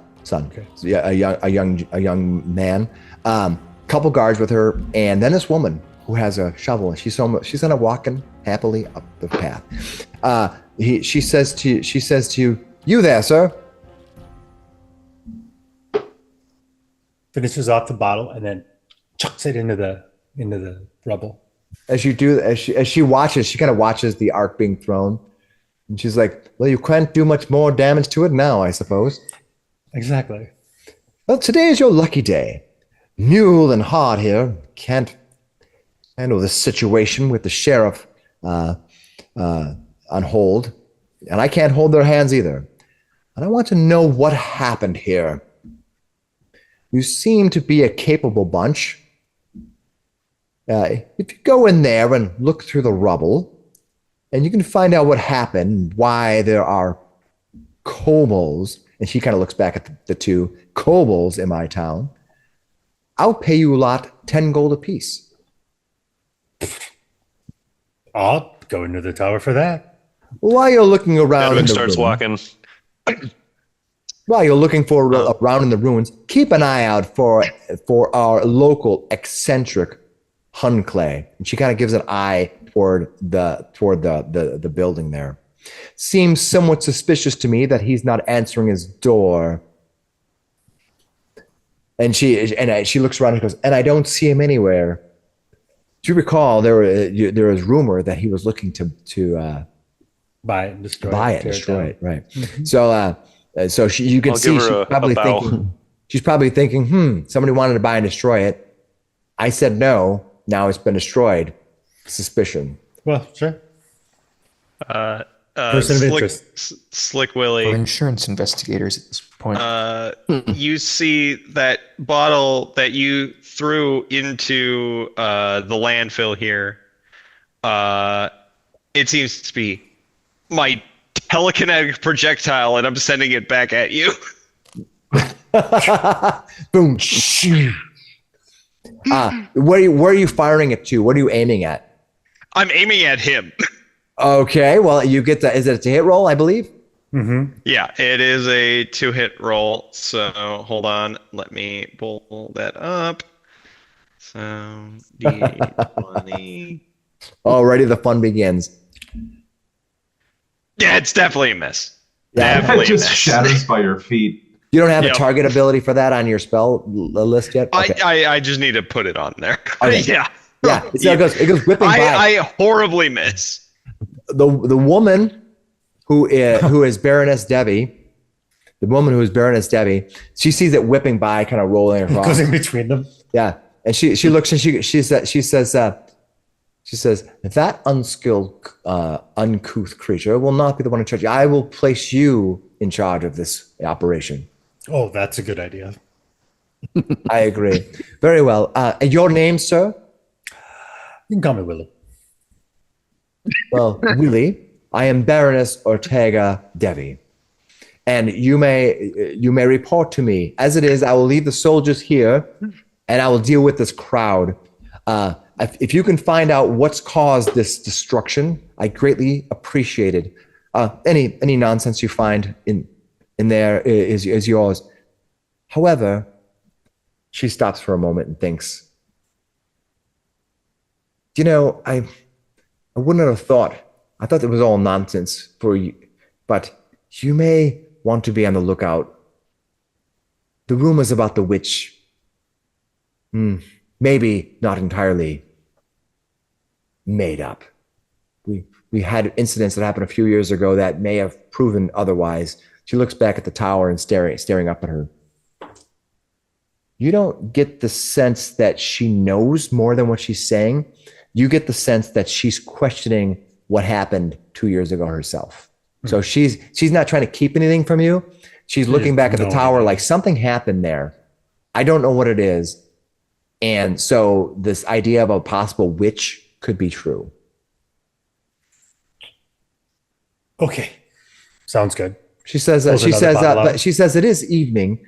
I'll put guards here if you want to wait to do this in the morning. It's up to you. I'm good in the dark.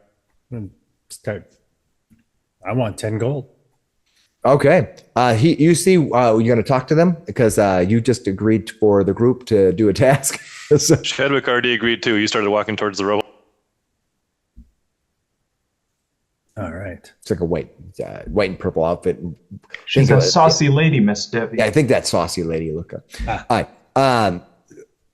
Go ahead and put your characters in this list, this group map right here, wherever you want it first. It's fine. Oh my gosh. Oh, And I'll try to zoom in a little bit. scroll up. There we are. Yep, deep in the rubble. Okay, so as you stand there on the rubble, you can see an enormous heap of cracked stone and splintered wood from the tower lies in a low mound here, tumbling partially down the hill to the southeast. The mound of rubble forms a natural ramp that leads up to a now exposed second floor of the tower. What do you think you want to do?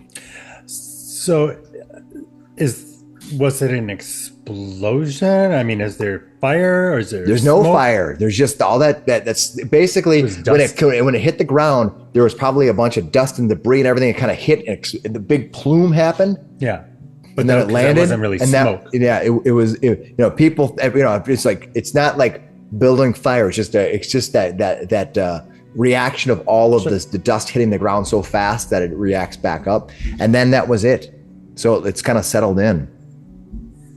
Yeah, Vamir is like his character is. He's right in the thick of it. He's kind of like poking around. searching and looking through everything in the. So now, like, if you the want to base climb, level if you here. want to climb that ramp any farther, you've kind of reached to the point where it's getting dangerous.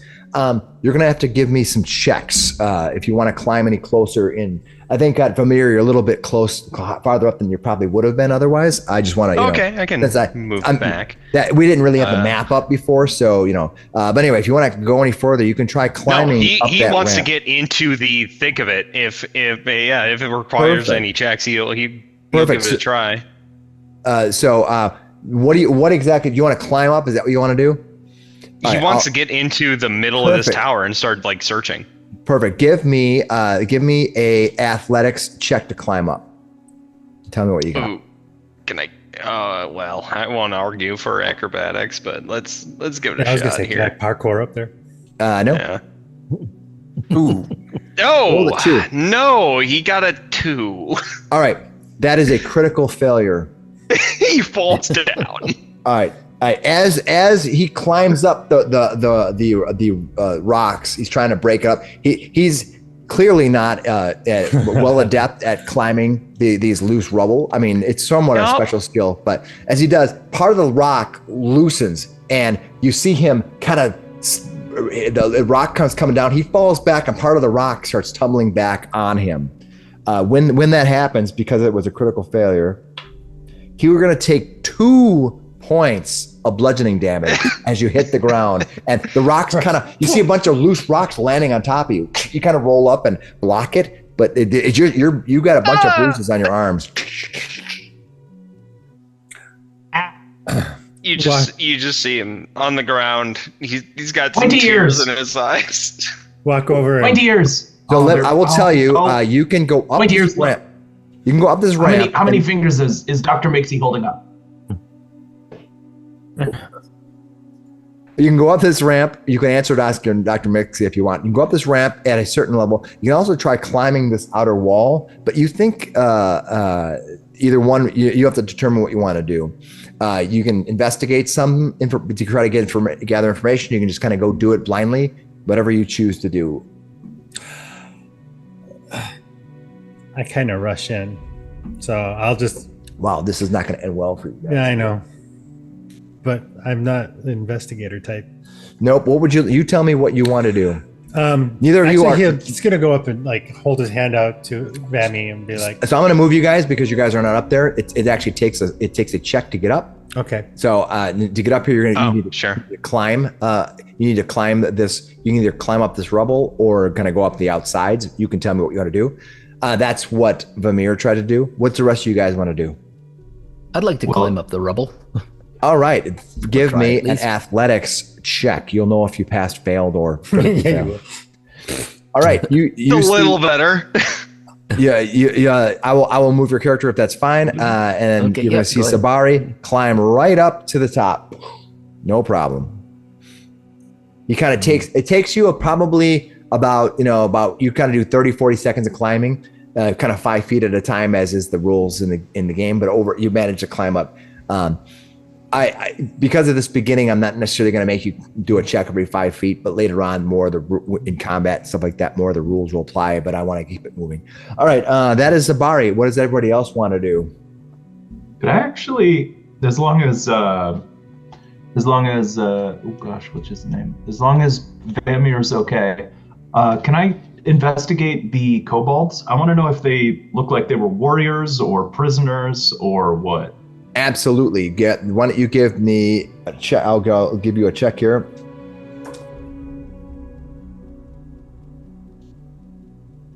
All right, you are trained 7 in society. That's pretty good. You think that these kobolds are? Let me see what they are called. Yes, you barely made it, but you did make it. You think that these kobolds are probably scouts of some sort. They are dressed. They're dressed for travel. They don't really have any heavy weapons. They're not keeping anything. They're not doing anything militaristically wise. You think that they each have a pack, but the packs are empty. These guys look like scout party. like military advance units. All right, Zebari, as you reach the top, I'll let you know. I'm just scrambling up behind him, actually. I should do an athletics check, huh? Yeah, let me see what you got here. Yeah, I'll give me an athletics check. That check, you'll know if you made it or not.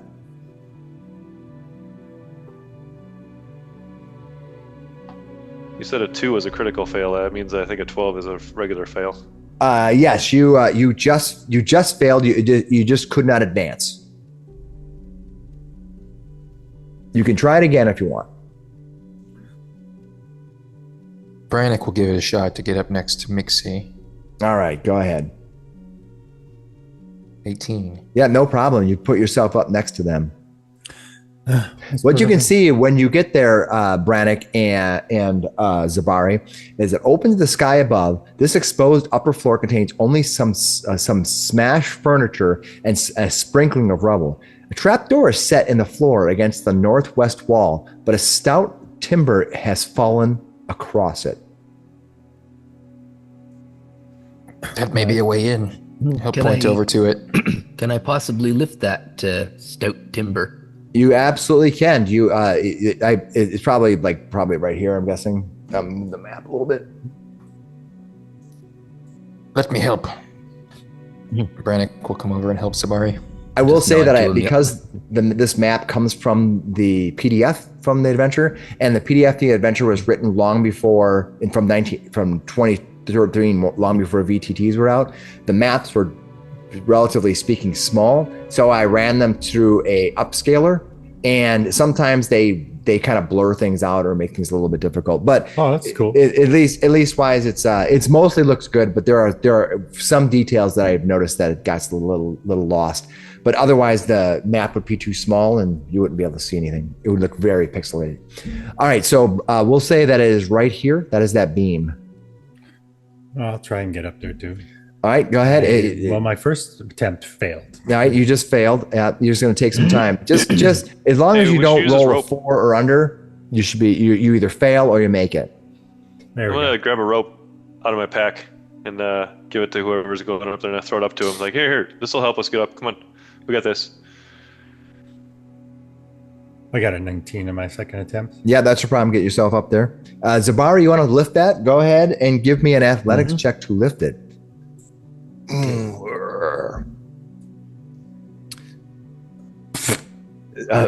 Vamir, you did not critically fail again. You just sort of. Somebody give me a hand. I guess I When would we get the timber off, I'll just say to Brannok, go give him a hand. It's like, Willy, do you grab the rope? I throw up there. Yep, I grabbed it on my way up. All right, did everybody try at least twice to get up before you're currently in your current position? Yeah. All right.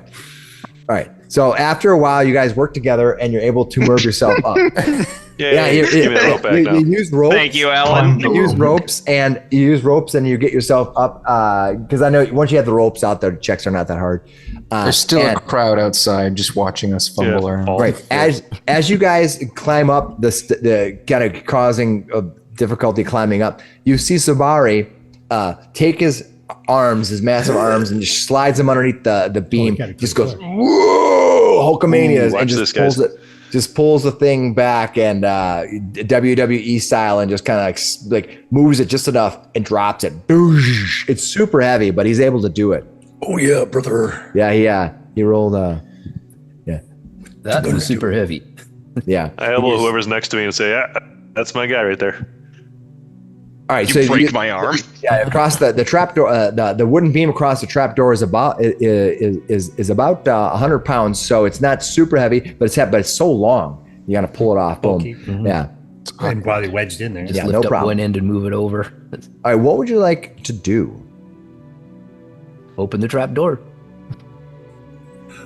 All right, you go ahead and reach down and pull the trapdoor. I'm gonna As pull you on my pull club. It feels, as you pull the trapdoor, you have to kind of, there's like a ring on it, and you pull the ring, and you have to kind of give it a good pull. Let's see.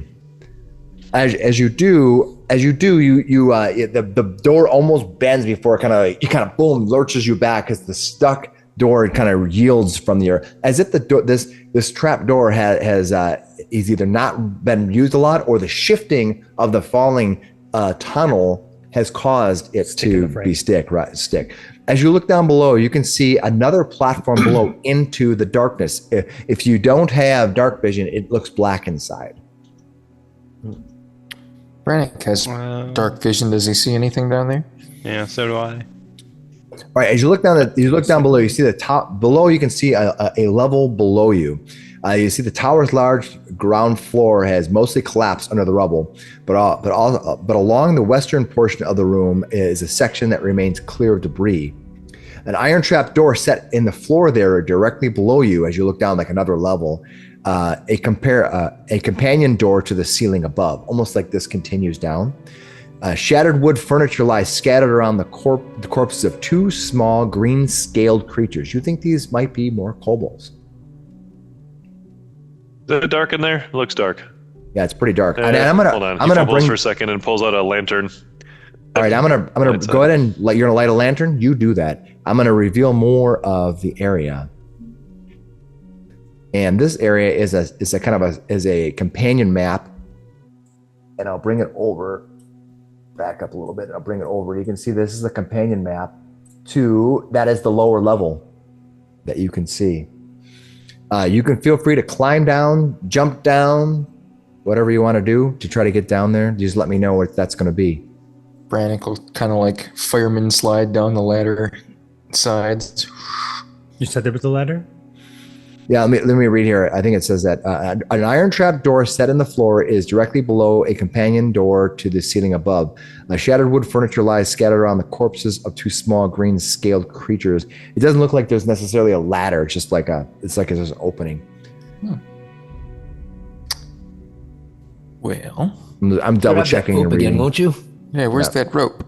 All right, you managed to pull the rope from used before and be able to slide it down. If you want to slide down the rope, you can.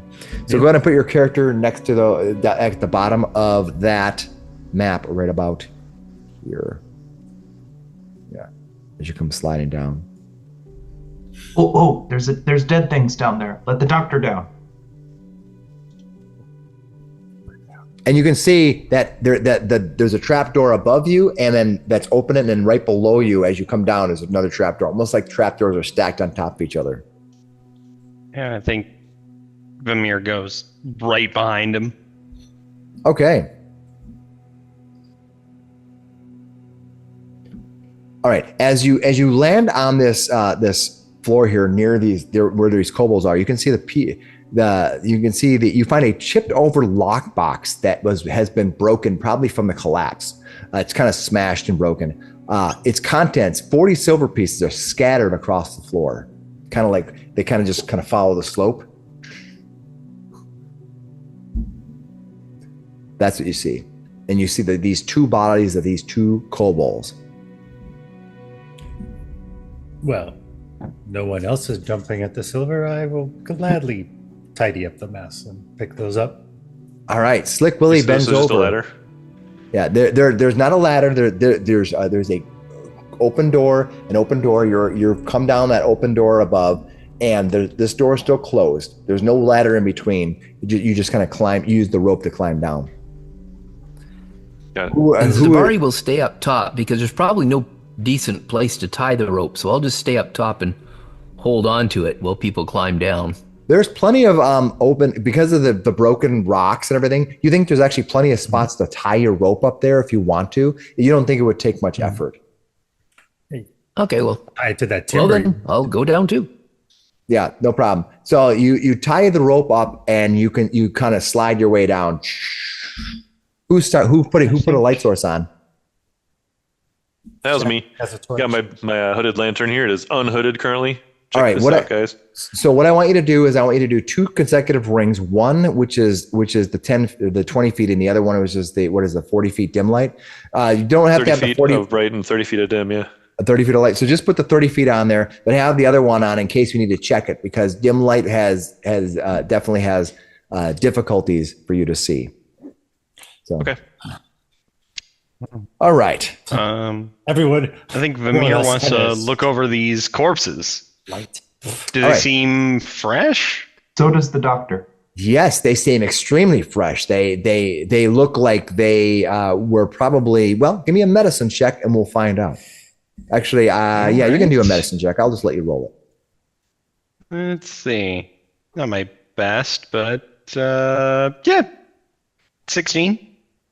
Yeah, you're pretty sure that this collapse has caused their demise. Can the doctor check it out? Absolutely. Give me a roll. I can use crafting in place of medicine, and I did Nice. pretty bad. Yeah, you look at it and you Yep, they're dead. you're not exactly, you have no opinion that They're dead, Jim. you Say you hear professional what diagnosis. Vamir says and you didn't find anything to counter that. Yeah, we both look at each other and be like, collapse. Yeah.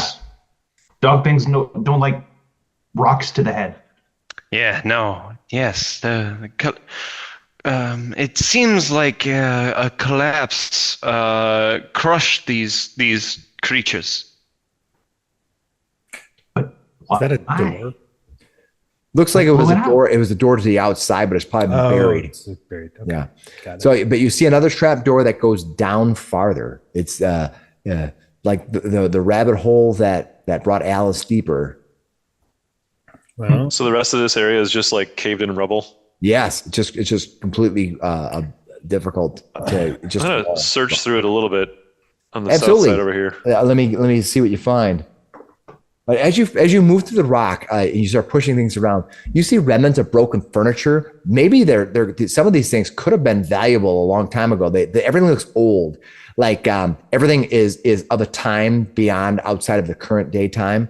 The styles of the furniture and things seem very old. Think of like in our modern Grandma's times, furniture. looking up like at a Victorian furniture. It's still nice, but it's definitely not of the time. it's not a squishmallow or whatever. Yeah. This shit's all broken. I guess I shouldn't be surprised. Willy gestures to the iron thing to Zebari. Shall we continue? you wanna go? Absolutely. We've come this far. All right. You got to go ahead and open that second trap door. Yep. All right. Double checking here to make sure. Did she say something about a witch down here? Which?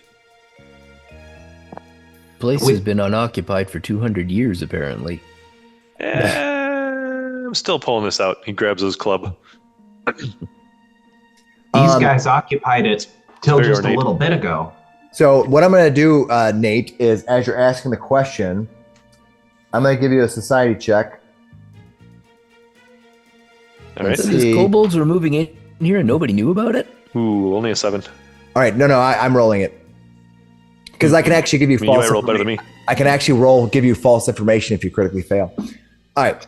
As you come down here, you're kind of recalling what you know about this area. This tower that you're climbing through, this thing is called a witch tower. You realize as you get down here that this witch tower was actually the remnants of Castle Tula.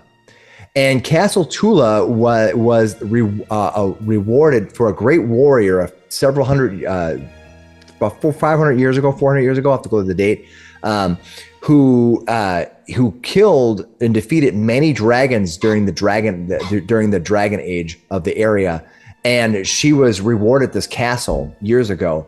Now, over time, you know that the castle of Castle Tula was given over to a family called the Canticleer family. And that Canticleer family, you're not sure what happened to them, but whatever it is, now the castle was destroyed. You can try to give me more checks, but that's what you know. You're like, oh, this is Castle Tula. I'll say that out loud. With my archaeologist dedication, would I have any more information than that? Like Well, you're that not seems like a lot of information. Yeah, you're not dead. Well, technically, you don't get the dedication to level 2, right? But That's true. right. But yeah, that's what you want to pursue. So what I'll do is I will give you also a check to see what you know. It's a society check because you don't have any lore right now, do you? Let me see, Vamir. I have I only have academia lore. Okay, that might not help you, but Yeah. you did pretty well though. You said it was in the Dragon Wars? Yeah. I Okay, have so warfare lore. you know that yeah, and when he tells you that question, you're like, wait a minute, the Canticleurs were in power after as a distant relative of the Tulas when it passed through the Reigns, and after the transition, the Canticleurs were in power for a while, but this place was destroyed because of Baron something Canticleur, who raised a rebellion, and Taldor destroyed this castle. That must have been the 200 years ago. What happened here? You remember that after you're kind of seeing things and what's going on here, and you guys are talking about it. You're like, this must be this must be Baron something Canticleur's castle. He was in a rebellion against Taldor, and Taldor squashed him. But if the tower was destroyed previously, then what's happening now? Did they just rebuild it, or is this some sort of weird mystical redestruction replay thing going on here? Well, this tower was here before. You saw it when you came into town. This tower was like the last standing thing from the original whole castle. Correct. It was like the remnant, and you're of the understanding that people in the town assume this is a witch in this tower. Whether it is or not, you're not sure, but there could be. So you never know. Did you say that this castle went to a dragon slayer in the Dragon Wars? Yeah, that's right. Yes. Oh, is that Brannok? That might have the scales I need. Think there's leftover scales? Oh, if there's a scale, we're gonna make you invincible. I left my scales back in the last town I was at. Do you have a dragon scale? No, merchant scales. Merchant scales. Merchant scales, yeah, I Not don't need good that for- anymore. Not good for potions. That's a very different thing. I'm just don't know waiting why to he see- wanted. Oh, I get it now. He wanted dragon I'm scales. just waiting to yeah. see the goblin come out covered in merchant scales. He's like, this is a little heavy. Damn it, dragon! Hear me roar! Okay, so you kind of got your bearings a little bit after you've kind of gone through here, looking around, and you're like, I think I remember this. Now, this is something that tales have been told, so it's not hidden information of these things I've talked about. What would you like to do? You've probably sat up here for maybe 15, 20 minutes talking about this. Thought we were going down. But do you want So, to? Willy, All right. Yeah. You go through and you should. open the door. The door is not stuck here. Maybe it's because it's the ground floor and it wasn't shifted as much. But you pull How open the creepy is chamber, and you can see there's a chamber down below with some buckling walls. It's rather large. But the first thing you notice, as you look down at the bottom of this, you can see, looking down the trapdoor, you see a skeletal remains of a human dressed in servant's garb, long dead. The servant has a short sword and 2 daggers stuffed in his belt, neither of which have a scabbard. The sword nor the scabbard, all of it's loose. There is a tarnished copper pendant on its breast. It's sitting at the bottom. Ooh. You seem to be inside this cavern, this long cavern that reaches down some. Does it tell me how deep it goes? I'm wondering if it does. I don't immediately see it, and so I'm gonna say it goes down. How about 20 feet? It goes down 20 feet down a ladder. The copper pendant, does it have like a sigil on it? Well, let me see what That it I says. Let me get my lantern recognize? on there. Is it Hold 20 on, feet? let me get my hands I have on dark it. vision, so 20 feet away, yeah. You know what? You have heraldry that you have, but it's not heraldry. It's probably something religious. Does somebody want to give me a religious? Oh. Let me take a look at that. He elbows through there. Let me look at that thing. You're gonna look down the hole at it. Yeah, I hold my lantern over that and see if I can eyeball it from up here. you punch my character in the face and shove A your lot of way in. face punching happening in this game. And a horse kicking in the head. Do you still have a hoof print on your forehead there that I might notice? Yeah, goblins bounce back. And around, apparently.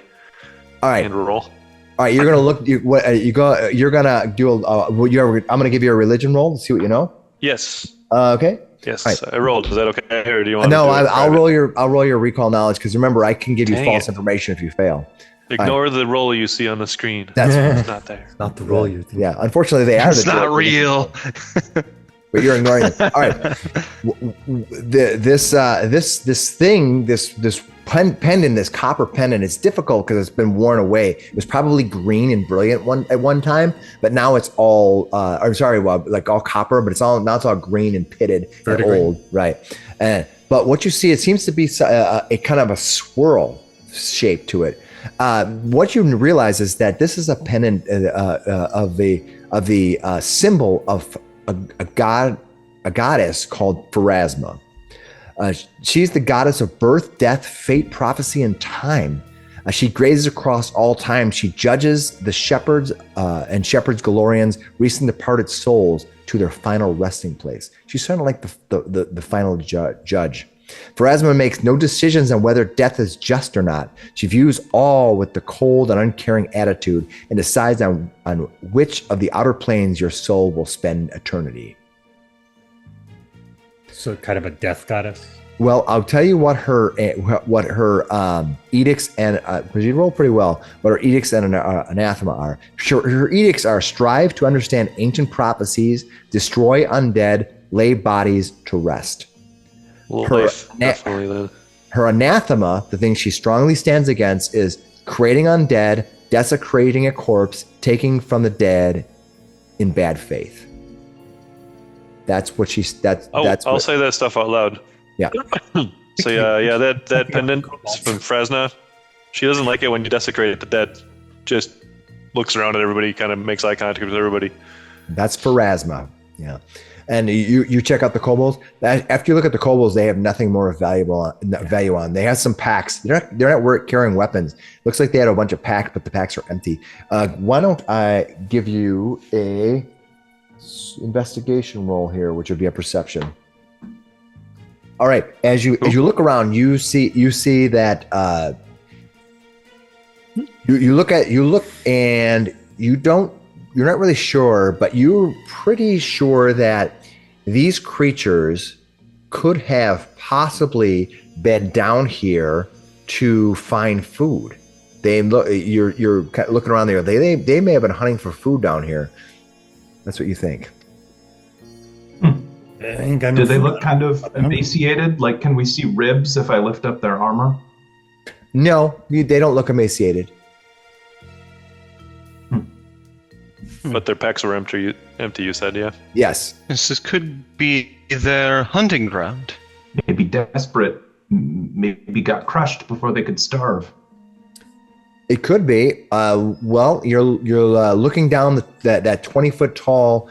It looks like it opens up into a bigger room down there. But you're from the area you're in. You can see some ancillary rubble and that fallen body at the bottom of the step, or the bottom of the ladder. I've got some rope. Yeah, I think There's a rubble Vamir. to tie it to. Well, there's a ladder, right? There is a We'll ladder. just climb There the is a ladder here. Oh, Yes. well. Climb in the ladder. Right behind you.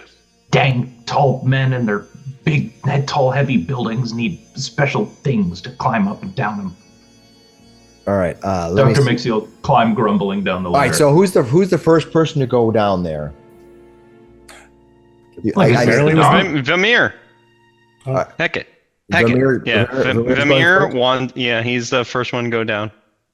Lead with the wizard. Okay. Yeah, obviously. Dr. Miksi will follow afterwards. He's inspecting the bodies. Brannok is always behind Miksi. All right. I've got the light. I'll be next. All right. What was the wizard's name? Okay. So who is the fourth person in? That would be Vamir. Brannok, Miksi. We went Vamir, Brannok, Miksi, and then who was after that? I would I think that was me, Shadwick. Chadwick. That's what I thought. Okay. So I'm going Then who's to after me? switch the map, and then we're going to put the four of you on there before, and then we'll go from there. Why do you have to say it like that? Like it sounds like we're all gonna die. No, it's just he didn't use the words roll initiative. He said we're just going to go from there. Yeah, From we're just going from there. You're fine. We're fine. Yeah, We're all we'll roll fine. initiative from there. So the fighter and the swashbuckler are up on top. Yeah. We want to make sure the meat is all up on top. Get all these soft guys down below. We got a monk down Wait there. a second. Pretty tough. Is the floor kind of moist and slightly squishy? I remember this from a movie. No. No. I'm trying to read ahead to make sure that I'm covering everything directly. You know, what's funny is that I actually thought I read this like 4 times, you know, and I was like, oh, I think I got it. And then all of a sudden, Yeah, but you're in the mix now. That's how that works. You're like, oh, I'm gonna forget something. Yeah. If the floor is made of flesh, is it a medicine check to repair it? Okay. All right. Yes. So How dare you? I didn't put a ladder on many. the map because I changed things a little bit, but that's okay. We'll assume that with the map is there, and I will reveal the area.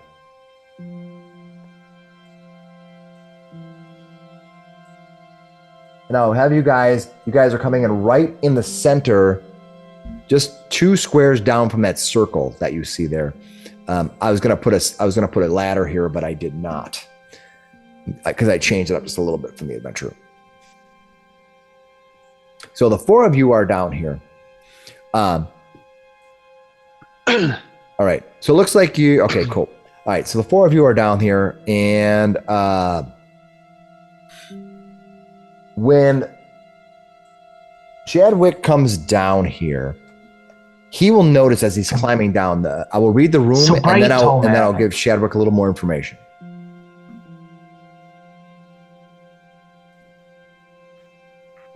The walls of the chamber have buckled precariously in several places. The masonry and dirt are scattered across the floor. The collapse above plainly caused this structural damage. The dry, rotten frames of 5 simple beds lie against the north and south wall. To the southwest, the room broadens into a larger chamber. A rusted, grinning iron statue stands in an alcove in the north wall between the 2 wings of the room itself. And in the wall to the south is a solid iron door. Dun, dun, dun. So right behind Dr. Miksi is an iron statue, right? Yeah. And that's what you see. However, as you're climbing down here, as you're moving down here, people are kind of doing their thing. You see that the last person down here is going to be Chadwick. Chadwick, when you come down here, you can see over here, right here. Oh, I'm sorry. It's right here. You can just see that spot right there. You see the back Yep. of a yellowish kind of carapace. It moves just a little bit, and then and then freezes. It's As moving. you see that, It's moving. you kind of come down and you're like, oh, there is something here, and for you, it's considered hidden. As that happens, suddenly we roll initiative. All right, I'll bring the initiative tracker up. I'll bring the initiative tracker up, and we go from there. Ooh, first combat of episode 1 here, and right at the tail end of our night. So I'm glad we got a little bit of excitement before with the rolls before we get started here. All right, I'll make sure that the tracker is cleared off, and then I'll get it up, and everyone can start putting their stuff in.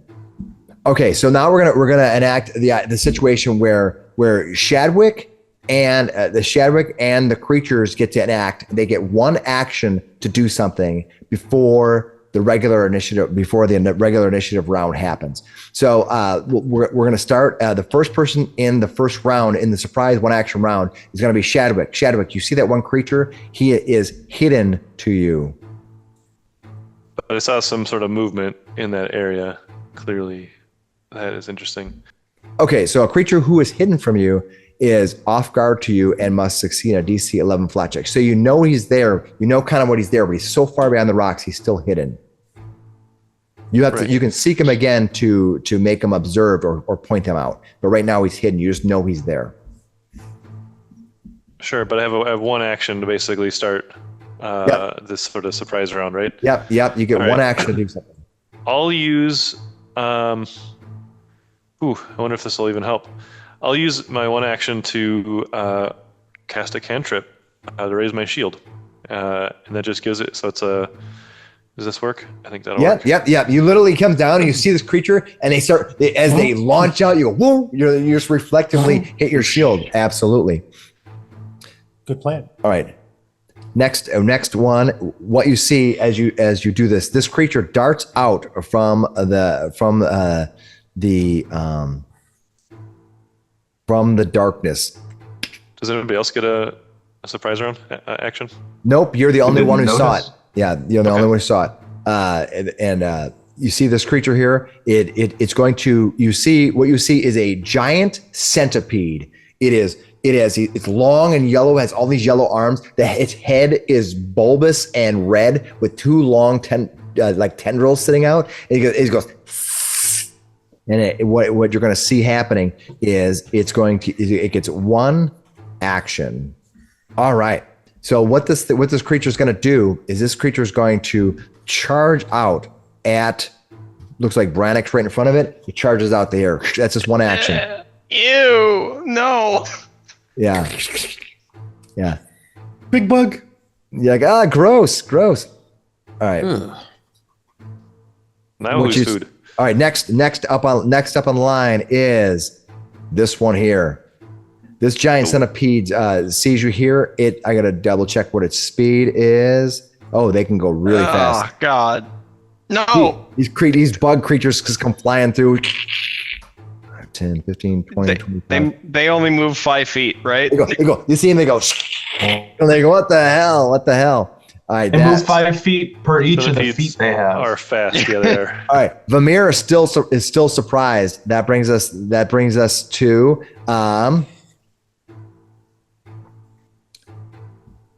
Oh, I don't get a turn. Damn. Yeah, everybody. They each get one action before we actually continue with initiative roll. You're not. They're not quite done yet. 5, 10, 15, 20. First 5 feet, 25, and they can't quite go there because that'd be 35 because it's every other one. So it's going to go to here. That's just one action. Get to kick you 100 times. All right. And that's everybody's gone. That brings us to Dr. Miksi. You got your full action now. I'm going to zoom the map in a little bit. And since they're all in the light, can you take the light off while we're all, when we're all in light? We'll kind of pop it on if we need it. How about that? Yep. All right, Dr. Miksi. Dr. Miksi, you have instant kill, right? What are you going to do? Where are you at? Instant kill. You hear some clinking in his bottles. Next best thing, I got fire. I'm going to use my quick bomber ability to draw and to throw an alchemist's fire at this guy, the furthest one. All right. Go ahead. Yeah, I believe it's an attack roll, right? Yes, it does a 9 to hit. A 9 misses. Shoot. Yeah, probably makes sense. Then I will sneak around. I will move around here and take I can 5, 10, 15, 20. Take the hide action.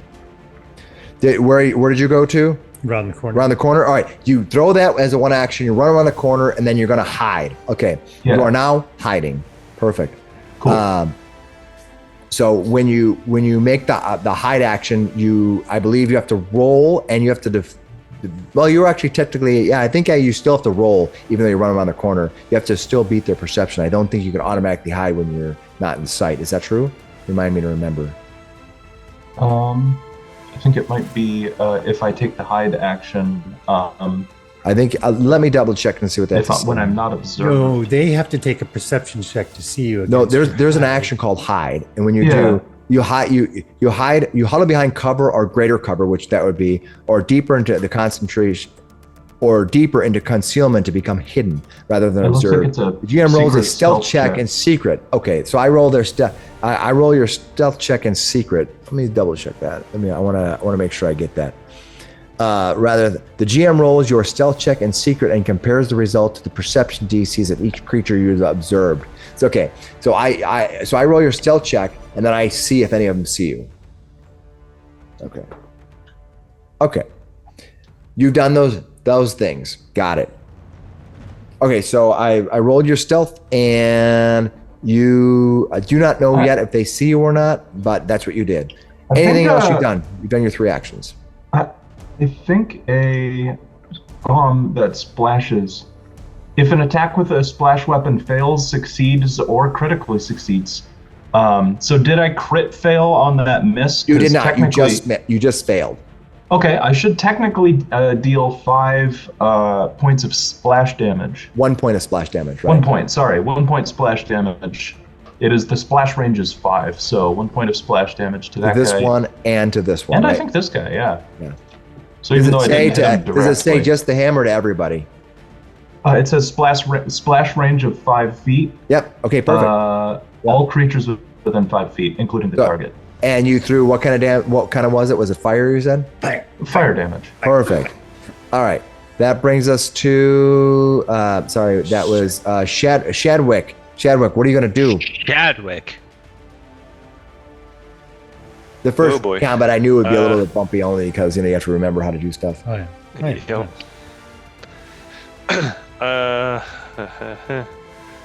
All right. Well, I think I see everybody fighting, and I'm gonna. He sort of yells out, "Ah, dang it, Abadar! Let's these guys. Watch out, guys!" And he starts to call, like, "Watch out for the! You see him over there, and watch out for that centipede over there. He's gonna get at you." And basically, he's sort of cursing under his breath. Okay. And what happens is he is basically doing a 2 action cast of the spell Bless, Nice. All right. which is a 15-foot emanation. I'll do something like, I don't know, green maybe How for about pink? that guy. We'll just do pink for bless. How Pink about for that? Bless sounds good. And you see the note there about what it does. Yep. It gives you a +1 to a few things. Attack roll. Yeah.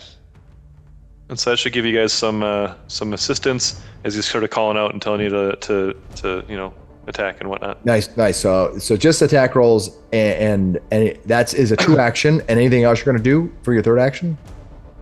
Yeah, I am trying to remember all the actions. It's been a little bit since we did this. But basically he wants to do a dodge right now because I'm not within a direct There is no range to dodge. hit anything. There is no dodge. You can raise a Got it. I'll shield, just or do- if you have a shield Can spell. I do it? It's a cantrip. Can I still do that in 2 things in 1 round as long as they fit into 3 actions? As long as you fit in your 3 Most actions, you can do any cantrips combination. are- That's what I thought, yeah. So I'll is do your the shield cantrip again. 1? So you're gonna One. raise your shield. Perfect. Boom. Your shield is up. Yep. It is? Oh, okay.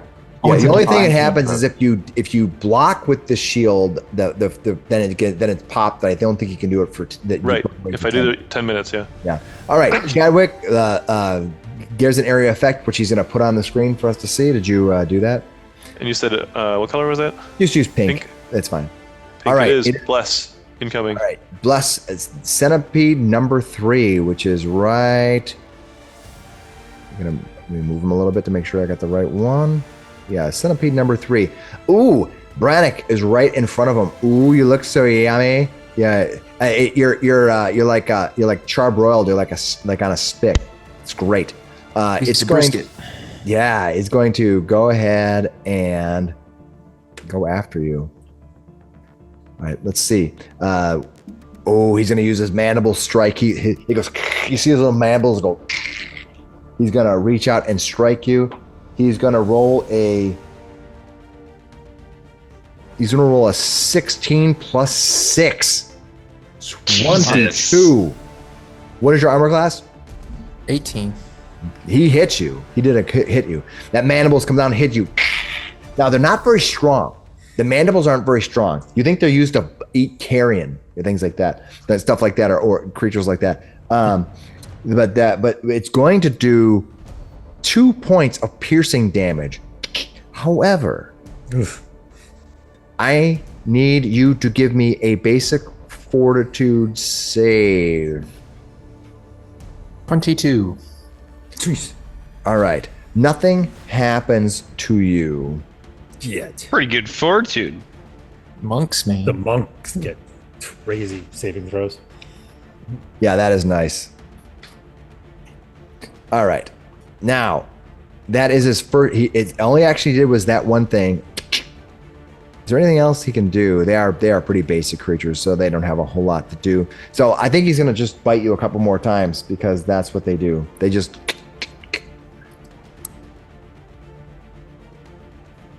All right. I rolled a 22, but I -5 this time, so he rolled a 17 to hit. Just missed. I deflect him this time. Nice. It's like, Just dodges. and doesn't come close on the last one. They're just like, all right, that is them, and now I kind of get the rhythm of what they are. That brings us to centipede number 2 right here. Oh, look who's next to him. Brannok. He's just gonna keep the first one. Oh my God! I rolled a 19 plus Natural 1. 19 plus 6 to give him a 25 armor class. He's just gonna hit you though, Not right? a crit. Not a crit. Ooh, these are pretty basic creatures. He's gonna do 1 point. They do 1d4 -1. 1 point of piercing damage, and you need to give me a Fortitude saving throw. 19. 19. Once again, nothing happens to him. That's good. All right, that is that creature first attack, and then he's got 2 more, which are probably going to fail, but I'll still make the rolls anyway. Ooh, he rolled a 19. He's going to hit you a second time. This time for 2 points. He's just chipping you away, and give me that fortitude save. Chipping away. Oh, it can't 24. be. Jesus. Yeah. You can't touch this. All right. All right, and then he gets 1 more attack, which is probably not going to. Oh, I rolled a 19 again, but 10. But the third attack is -4, so I missed you. All right, that brings us to they get finesse with their weapon. All right, usually natural weapons are finesse weapons. All right, that brings us to Vamir. Vamir, what do you see? You see these creatures just come up and start. They're poor Brannok's there, and his things are like. So I think I'm going to move here, and I think I'm able to hit all 3 of these with Electric Arc, because an electric arc leaps from one target to another. Each target takes 2d4 electricity damage with a basic reflex save. So I don't know if it's like if the first one saves, it doesn't go across, but I think I'm able to hit all of them because they're all within 5 feet from each other. So look at the range on the spell.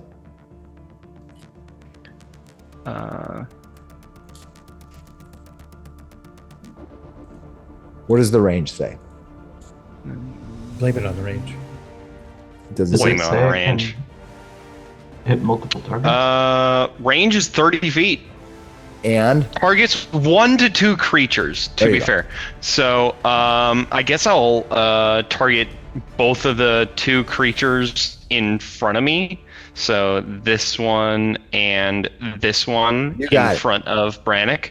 go ahead and make. So I need a basic reflex save, Alright. DC 17. DC 17. All right. So let's see. The first one I roll. Oh, I rolled a. I think do I have a +6? I have a +6, so I'm gonna fail because I have a. I think it's a reflex save is +6. Roll a 16, so I'm gonna fail for that one. And the second Okay. one, I'm gonna pass because I rolled an 18 +6.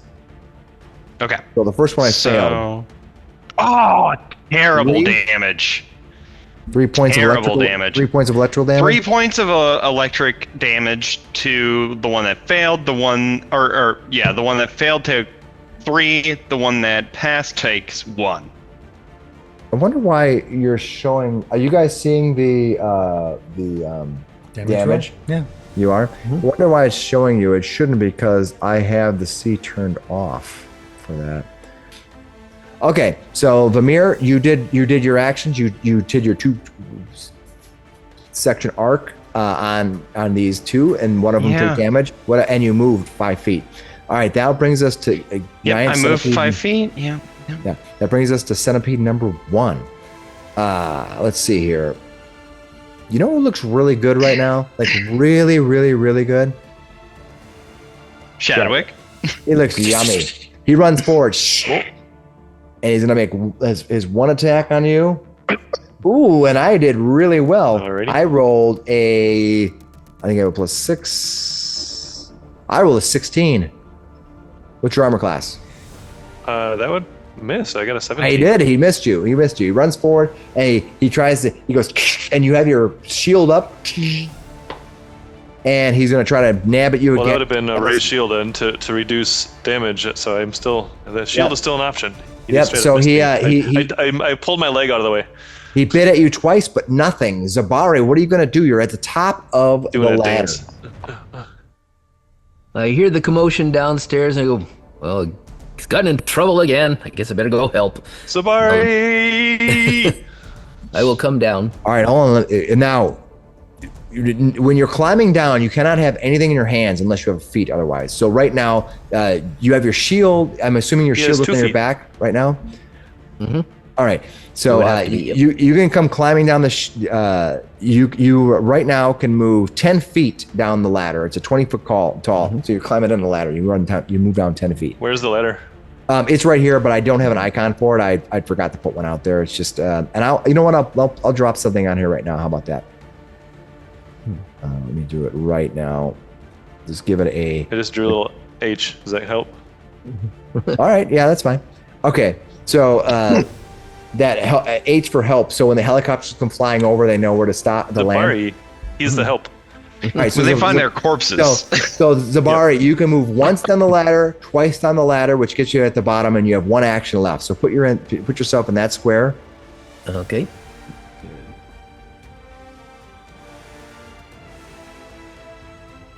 There I am in that square. All right. So I can. Right on the H. Yeah. Yep. Okay. And I will pull my weapon as my action, I guess. All right. So yeah. So right now you have your rundown, and then you draw your weapon. You don't have your shield in your hand right now. You just draw your weapon. Mm-hmm. All right. That brings us to Slick Willy. Slick, what are you gonna do? Guess he goes to the top of the ladder or the thing and is like, you need to get away from the thing so I can come down. And he'll stand there. You can stand on the ladder like 5 feet above him if you want. It's up to you, or you can. Because right now he's at the bottom of the ladder. Yeah, it's a lot of movement. 15 feet of ladder. You can climb 10 feet at a time. Come down and then can I flip off? Oh yeah. You want to jump off? Yeah, you can jump off. Yeah, that's for sure. 5 foot. Yeah, and I think. Yeah, I think if you can just, let me look at the jump rules just to make sure I get them. And again, we're just going to check these out real quick here. Yeah, I think that should be fine. So I'll investigate that because I thought I knew the jump rules a little better. But yeah, you can jump 5 feet out and land away from him, and that is just an action. So you can move 2 times and jump into a square. I move at 35. What's that? Yeah, you can, but it is, and when you're climbing, you only climb at. F? No, it's like 5 feet. Let me see what climb says. Could he do an acrobatics check? Hold on. Let's. He's a swashbuckler after all. Climb. You attempt an athletics check to move a maximum distance of 5 feet up, down, or across, or an incline. And if you're not making it because it's a ladder, you're off guard while climbing unless you have a climb speed. The GM determines the DC based on the incline, which is going to be nothing. You might get an automatic critical success. So if your land speed is 40 feet or higher, increase the distance by 5 feet. There you go. So not quite, almost there yet. So that's why we check the 10. That's why we check the rules. Well, if I would have had potential. So okay, I moved. But you can move twice and jump. Yep. Right there you go, and you can land in either of these squares, and that's totally fine. Okay, where's my character? And that's one action. It's 2 actions to climb down and a 3rd action to jump. All right. So you'll be done, and you'll be within 5 feet of this square. All right, that brings us to Brannok. Brannok, who's getting bit on. Just. Ugh. You're at 13 of 18. What do you want to do, Brannok? Brannok will take his tiger stance and then do a flurry. Is it the eye of the tiger stance? Are you rising up? Yeah, absolutely. Got to do some. It's out in the streets. Just do some. Just take your time. Take your chances. All right, first swing on this guy here is a 13. Oh, that's a little light. It just as it goes, Did you add the +1 for bless? That's not +1 with bless. So that's a 14 with bless, 14, and yeah. that 14 will still be short. Okay. And second There's a little swing more than a little also This will little creature. This creature is, Oh, Brannok, come on, man. and you roll a 6 to follow up one. Oh Yeah. no, a little light. That's two. That's your two flurries. That's one action, but 2 attacks. Yep. So then he's going to use his last action to step here. You're just gonna to step. flank Okay. This guy. Remember now that not that I'm giving it away, but most creatures do not have attacks of opportunity in Pathfinder. Just so you're aware, just to remind you. But these maybe have. You never know. Flee, and we'll find out. We know you like to customize your character. Every DM character has a attack of opportunity. Yeah. I do customize my characters, so these actually can fly. They teleport. It's teleport. They have 2d12 damage attacks. But if they swallow you whole and then They have all teleport, those- do they leave you behind? They have all the little legs, right? Yeah. They have all the little legs. Every one of them casts a spell. Oh, It's you know the what? You're right. Merolith of insects. It only makes sense. Okay, I apologize, Cameron. So you attacked with flurry and you stepped, and you still have one more action. Stancing was my. Oh, my I first apologize. action. You're right. Thank you. That brings us to Dr. Miksi. What do you got, Dr. Miksi? Doctor, what do you do? Gosh, let's see. My usual patient is in trouble again. What's the rules for a projectile through occupied spaces? It's going to be light cover unless they are specifically trying to avoid cover, like if somebody takes an action to avoid cover, and that's going to be armor classes 2 generally. Okay. Or of course, if they're behind a heavy wall or a arrow slit or something. Oh, jeez. 15. You'll be hidden until you come into view of them, as far as you know, anyway. Yeah. I could technically use very sneaky to continue sneaking as long as I'm hidden at the end of that, but there's no need here.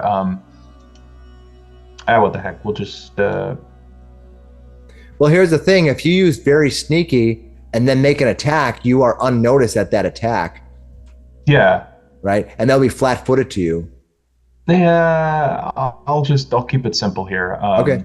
I'll step out from cover just so I can see Brannok, and I'd like to use Quick Bomber to throw a versatile vial. These are my resource for my quick alchemy, but I can also just chuck them 20 feet. And normally it's an acid vial, but as the healing alchemist, I can make it do healing if it hits an ally. So I'd like to hit Brannok with it. Okay. I'm distracted because for whatever reason, there's a little bar up here will not go away no matter what I choose. Like, I can choose stuff on here, but it will literally not go away no matter what I do. Let me. That is so annoying. Okay. Hold on. You can throw the vial at a willing creature as an interact action within 20 feet as an interact to heal that creature. Since that's an interact on a willing creature, does that require an attack throw? I think because you can miss, right? You can critically miss them. I suppose. What is the action that you're trying to do? You're trying to show me what's the name of it. The field vials here are something I can use my versatile vial for. Okay. And for the chirurgeon, you can throw it at a willing creature within 20 feet as an interact to heal them for the initial damage of the vial, which one on the man. One? What do you mean? Oh, I only got one on the healing. All right. So what I'll do is I'll let it happen. We'll look it up, the rules on it, next time, and we'll just allow you to hit this time. That may change for next time, but we'll just look it up. Okay. Sure. I'm not 100% sure on the answer to that, so go ahead and heal that damage though. Okay, you get 1 HP from the And if you were bleeding, you would be no longer bleeding. It gains the coagulant trait, but Oh, that's you're cool. all right. I'm all right for that. All right, you are in the. What else would you like to do? You moved. You did that. Is that only one action, or is that two actions? Because it's not a bomb, right? That was, I believe, quick bomber works for that, but let me check. I believe it says bomb though, right? You're not throwing a bomb. When you interact to draw a bomb, draw a versatile vial, and then strike with a bomb. Technically, I'm using it as one, even though it's healing. No, I would think that in Pathfinder world, I don't think that would be considered. Versatile bomb. vial has bomb as a trait. Yeah, it Does has it? bomb on the sheet. All right, well, if it has bomb as a trait, then I think that's fine. I get traits more traits are the healing thing. bombs later on. Yeah, cool, nice. Later on, I will be able to turn an elixir into a bomb, but this is just my basic version at level 1. I love. Nice. If I had a Alright. second thing to say, I like about So I will Pathfinder, it's the scoot trait out the way. system because it answers a lot of questions without arguing. You know. That's All a right. good point. Yeah, it is pretty convenient. All right, so you ran over. You did that one action shot because you have that feat, and then you ran back. Okay, cool. That brings us to Shadwick. Okay. Shadwick, what do you want to do? Probably observed now. Yes. Yeah, he's observing him. All right, well, he's right in front of me. I'm gonna hit him with my club. This sounds like a good idea. All right. Yeah. These All right, creatures, go. they seem to be just they're mindless insects. They're just like hungry, eat. Do I get a bonus for flanking? Yes. Which one are you attacking? This one here? Yeah, You don't get a bonus. They're off guard. What armor class did you hit? 12. All right. It's a miss. You don't add anything for being flanking. Their armor class is decreased. Okay. So their armor class goes down by 2, and you still miss. Because there could be Does your other bless things. count? What's that? Dang. Yeah, technically I'd be at a 13. You get a 13. All right. Well, if you got a 13, then you will hit. Oh, that's the Oh. difference. Hell yeah. Every plus one one. matters. Matters. Every plus one does Crunch. matter. Crunch. All right, well, that was a regular Nice. attack, but I did roll a max damage on that, so it's 6 points of bludgeoning damage. Oh, that is a lot of damage. Yeah, could have been 1. Boom. Is Strike that thing into it. still spitting at me? All right. That's awesome. All right. That brings us. Hold on. That was just my first action. Is it Yeah, still? yeah. It's still something is still up. Nice. Dude, He's still up. spitting. Yeah. Yeah. I All thought- right. Well, I'm gonna try to do it again because that felt really good. So Attack number I'll do 2? my second attack. Yeah, number 2. Why Club. not? Ooh, that's Ooh, gonna miss. that's going to I'm be get a short. 9. Yeah. Even with a plus man, 1 yeah. at 9, it's going to be too light. All right. Well, I'll raise my shield up again for. Oh no! Wait. Hold on. It doesn't. It's just a single action to sustain. Correct? You do Yes. not have, if you want to make it bigger, you can. But right now it's 15 feet. I don't have and to you don't have to do sustain anything. it. Right. It'll just stick around because it is a concentrate. But and everybody's actually within the rounds of it, so Yeah. I don't need to sustain to. I could sustain the bless to increase its range by or radius by 10 feet. But yeah, everybody's in the range, so I'm not gonna bother, and I'm just gonna raise my shield again. And for I haven't used it yet. these smaller combats, I'm not tracking spell rounds because it's a 10-round spell, and if you're still fighting these guys in 10 rounds, you're in trouble. Yeah, I'll Alright, keep a rough eye on it. Shadwick. All right. I can't wait for the TPK. Yeah. That's it for me. These things do not mess around. All right, this guy here is going to move to here, and he's going to attack good old Brannok. Uh-oh. Yummy. Bring it on. He did one action a step. He's like, Kentucky Fried Goblin. Oh, I rolled a 13 plus 3 is 6. 13 plus 3 is 6 is 19 against your armor class flanked, which is 16. So I hit you. You're going to take 1 point of piercing damage and give me the, I believe it is a saving throw. What'd you get? Fortitude save? 18. Jeez, how many? What is your fortitude? Plus 38? All right. Feel like you're targeting me. All right, it's going to do a second attack, which is going to be a -5. Ooh, I rolled a 19 plus 1 is 20. Yes, and you're flanked. Jesus. Yes, I'm crushing you, and you're taking 2 points. He does 1 to 4 -1, so it's not that great. 2 points of piercing damage, but you do need to get. You're going to fail that save sooner or later. 19. Not Damn today. Did he steal one of my Juggernaut mutagens? I guess so. All right, this one here, I think that's number 2 is next. So he's done. Number 2 is next. They're pretty basic. So they're gonna go right here. Who is this? That is. Ooh, is that? No, you don't Vamir? want to do that. No, Yeah. no. Yeah. No. Wizard on a stick. On a stick. Wizard on a stick. Here we go. First attack. Ooh, I rolled a 16. What's your armor Yeah, class? that'll hit. Yes. That'll hit. You're gonna take 1 point of piercing damage, but you have to make a fortitude save. Finally, someone who can fail. Yeah, don't tell me that. Oh no. All right. Fortitude. Jesus, 21. 21. Excellent. It is rigged. All right, you guys are just kicking my ass here with these savings throws. But he only stepped and he moved, so he does get a second attack. And so, ooh, I rolled a 16 plus 1 is 17. Yeah, that's a hit. Yeah. I'm just fucking killing you guys for 2 more piercing. They're just fucking you up big time. These things, and can you imagine like a creature almost as big as this table, like half the size of this table? This thing just. It reminds me of like King Kong Island. Yeah. It's pretty, Ooh, I mean, these aren't large. That's a tweener. 16. Fuck, you made it. All right. Oh, Come thank on! God. Somebody's got to pay the ultimate price. There's got to be a Thank price to God. pay. Yeah, it's like national treasure. Someone has to go to prison. Someone has to get hit. All right, that's all I did. Dang it, Vamir. Now you get a chance to come back. These guys, you see these big things. They're on their legs. They have all these. They're kind of like their mandibles are kind of juicy. They got a little juiciness because their carapaces just. I see Slick Willy behind me, and I'm like, "You got it, bud." And I move out. Okay, so you did one move. Yep. I make a move. No attack of opportunity, right? No, they don't get attack. Okay. And then Reactive strike now. Yeah.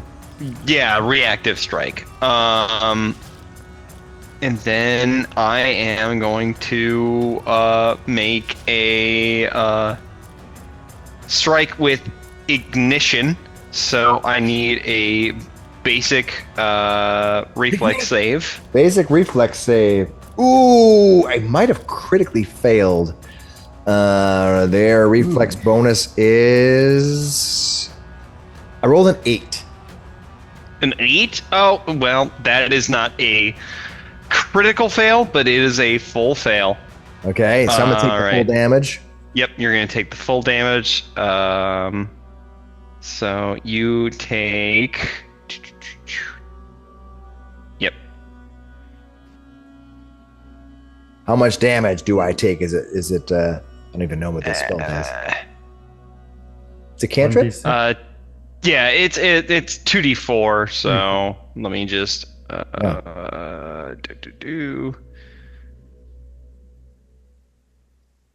While we're waiting. So you take. Oh no, that doesn't say the damage. Shoot. Yeah, it just says basic. You make a spell attack roll against the target's AC, not a save. Oh, okay. But you made a 17, so Okay, hold on. So you're gonna make you're going to you're going to attack a 17. That would still hit. How much damage do you do? Yeah, I'm trying to. There we go. Okay, so 2d4. Or sorry, That 2d4. spell's cool. So you do almost. 7 damage. All right. Oh, nice. nice. All right, as you strike into this creature, you see the creature erupts into a column of flame. It wiggles away and kind of falls back. Yeah. What's that Brannok again? I just think it's so cool. Like ignition, you have to do you have to actually snap to make it action. It's so cool. All right, Colonel Nice. Mustang. Take Did it you do that within melee range? No. No. Okay. And they don't have opportunity. They don't have reactive strikes anyway. No. I just read the rest of that You spell can description. melee with it for Yeah. a little bit more damage. Oh, Yeah. That's really You good. guys stepped I up. don't want to be near them. Oh, that's fair. They bite. All right, Vamir, I believe you just moved and made a 2-action attack, so you're done for the round, right? Yep, that is Right. my round. Centipede number 1, which is still kicking. That's one that was going after me, huh? Yeah. Yes, he is. Of course, I dodged real good last round.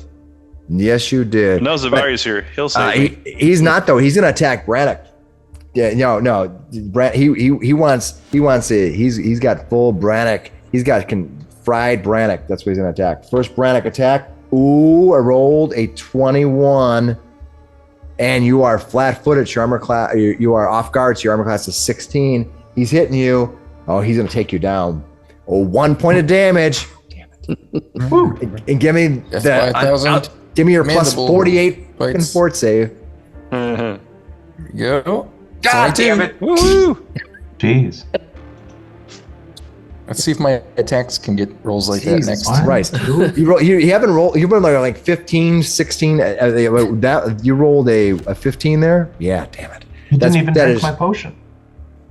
That's nice.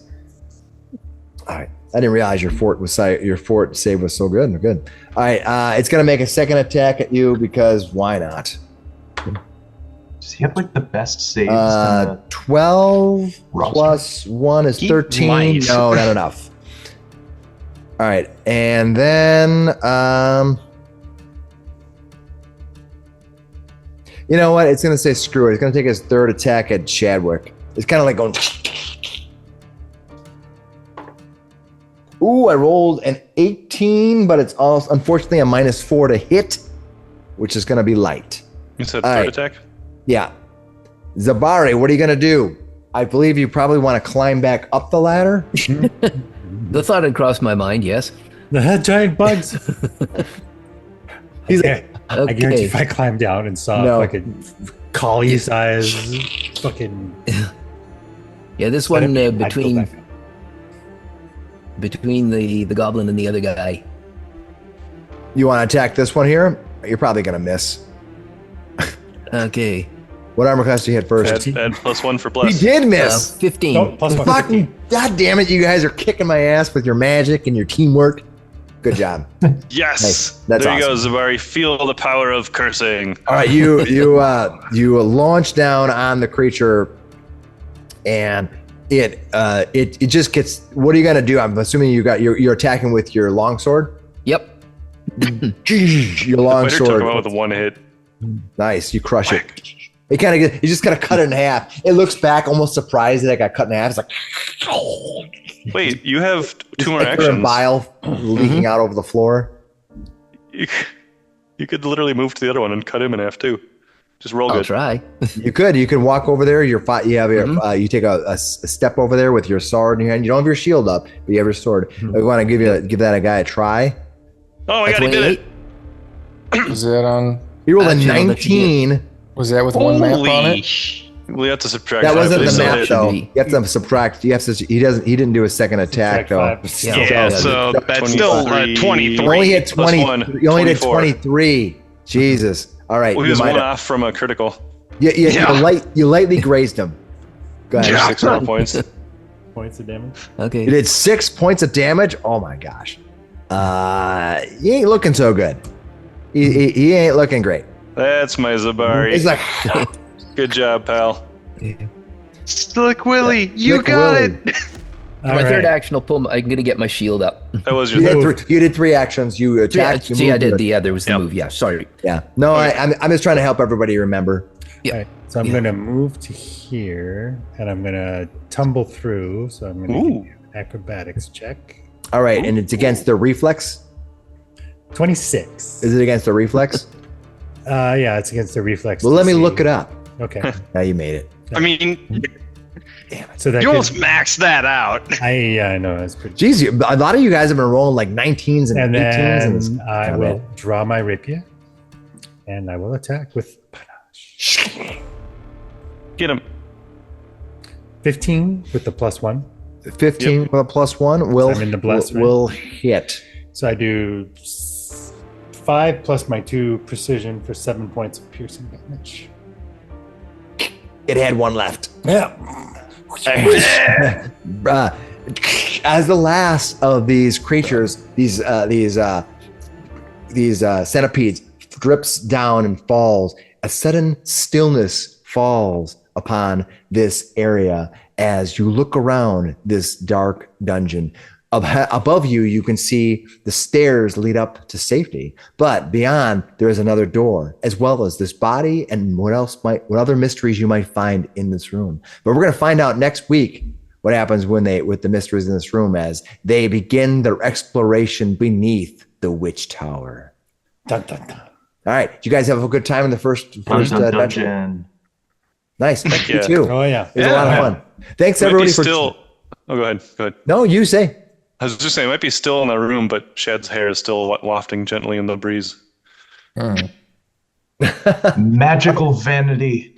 All right. Well, thanks everybody for joining us. For next week, we will be seeking out what's in the witch tower. Until then, we will see you next week. Remember, I appreciate if you could subscribe. If you got this far in the video, I appreciate it. Like the video. See you next week.